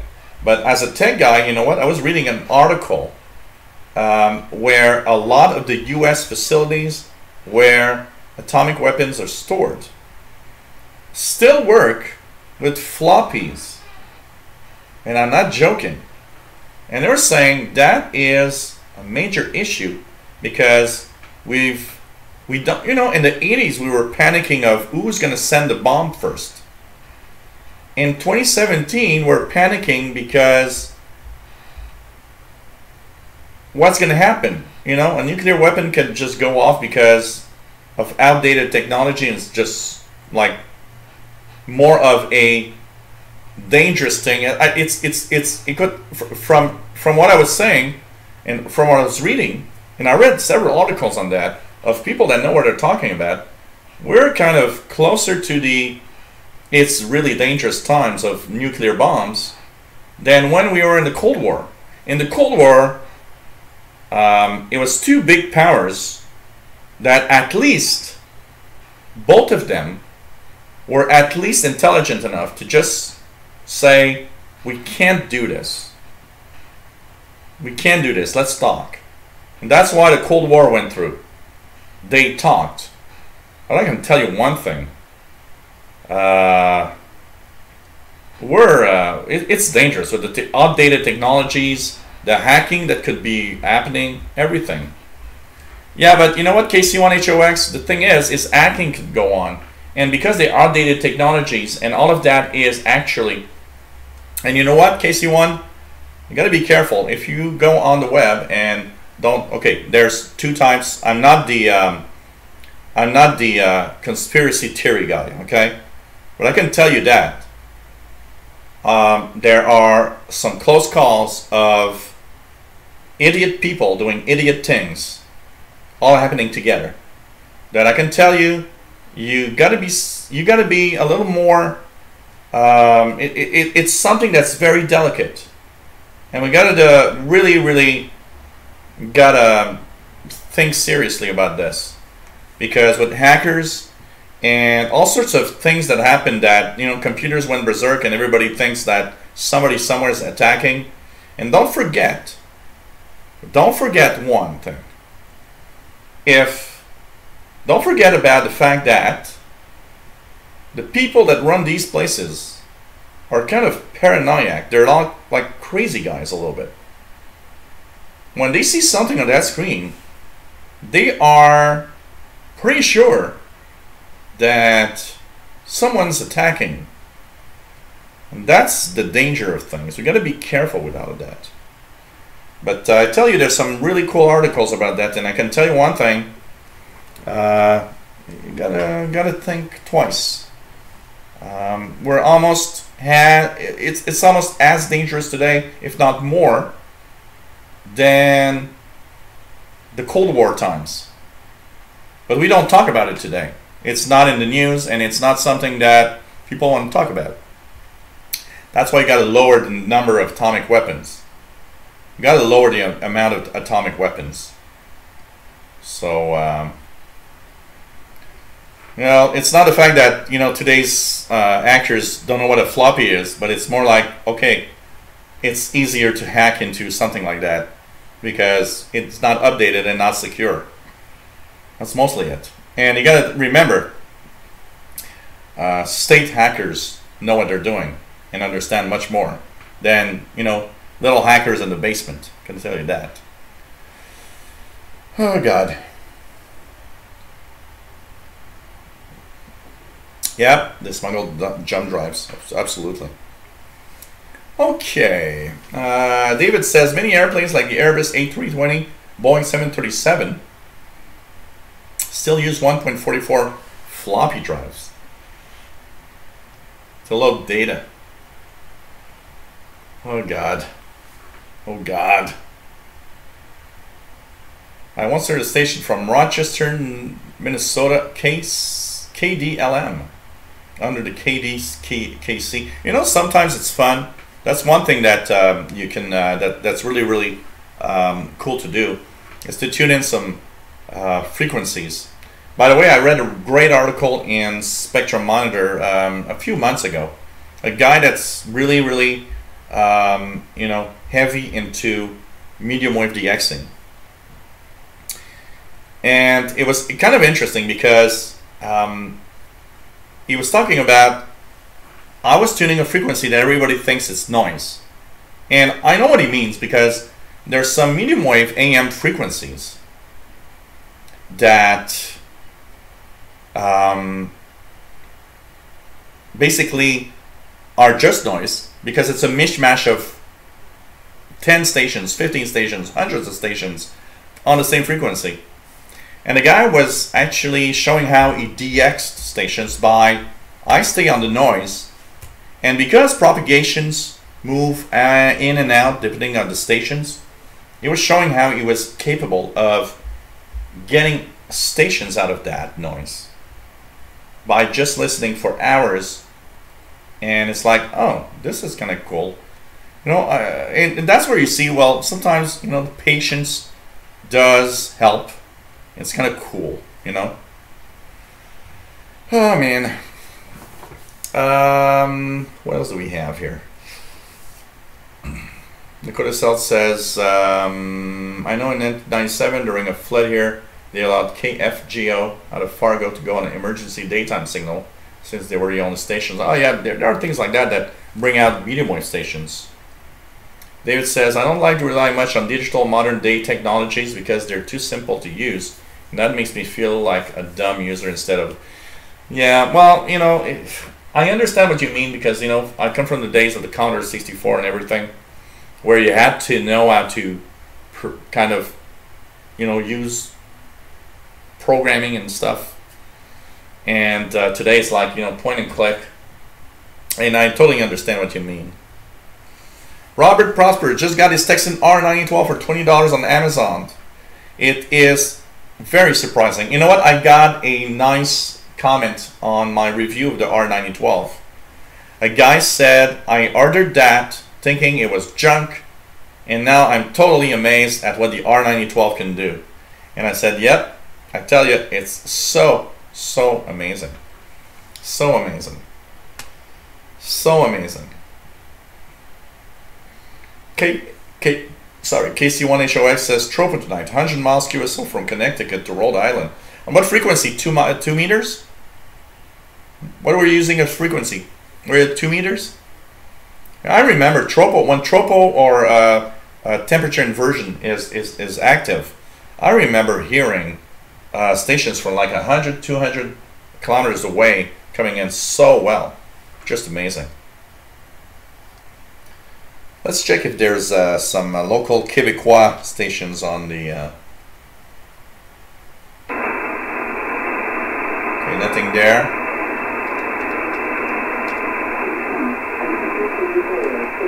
5450, which is the Royal Air Force in the UK, coming in 5450 upper sideband.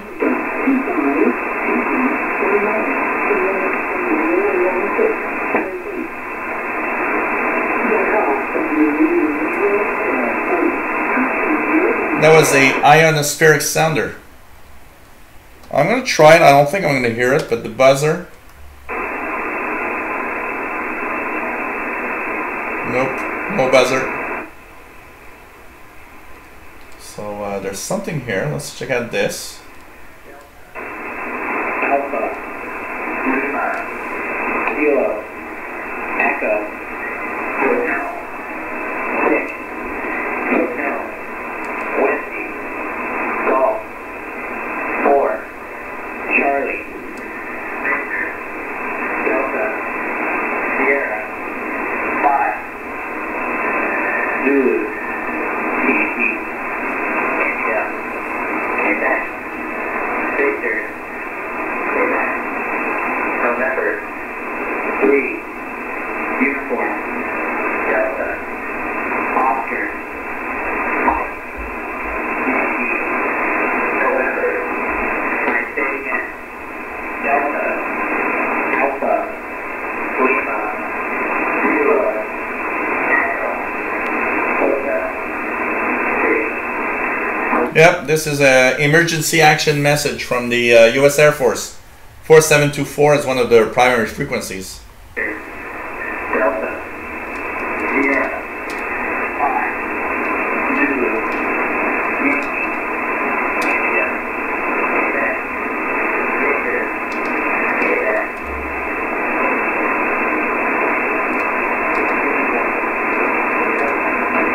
Oscar, Mike,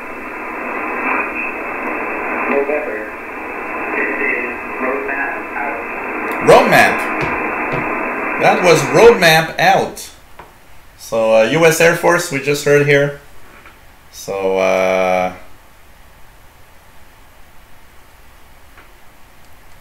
Fernando Gabriel, are all the frequencies are changed or disappear by the discontinuity of the same, or are frequencies determined by the governments? There's all sorts of regulations, government regulations and international regulations that decide on the different frequencies. Interesting. I heard 4724, 8992, 11175, and 15016, even though it was weaker. So all of those frequencies were giving me the emergency action message. Kind of interesting. Yeah, the ITU, International whatever Union. It's you know, there's international laws that that decide on the frequencies used by different organizations, and all the countries, most of them anyways, agree upon a certain set of rules for sure. So hey guys, I've been on for 4 hours and 17 minutes. I think I'm gonna take it easy now for the rest of the evening, but that was a nice end to our show. Hope you guys enjoyed today's show. Last little self-promotion. If you guys enjoy what I do, you can, of course, send donations. They are always welcome. And this is where you can send them in. There we go. And I want to thank everybody for being here. It was a great night. It was cool, as usual, you know, cool evening of radio listening and of talking about shortwave. Love you guys, by the way. You know what? You guys are fantastic.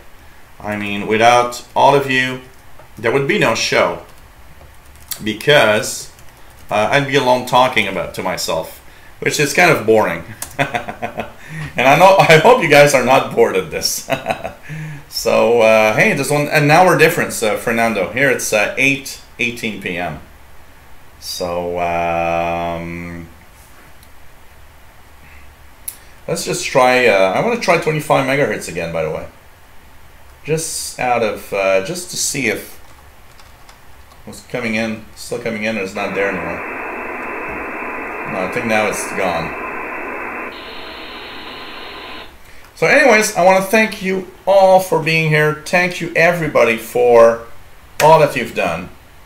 Were shortwave frequencies of 17 to 30 megahertz ever used for shortwave broadcasting by national broadcasters?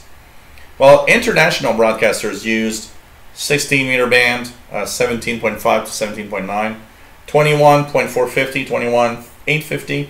Even at some point, there was 25.800 to 26.100. I remember listening to South Africa, our radio RSA on 25.79. Any SSTV? Let's try it out. You guys want to see this? Any SSTV right now? Let's check it out. Nope, nothing right now, unfortunately.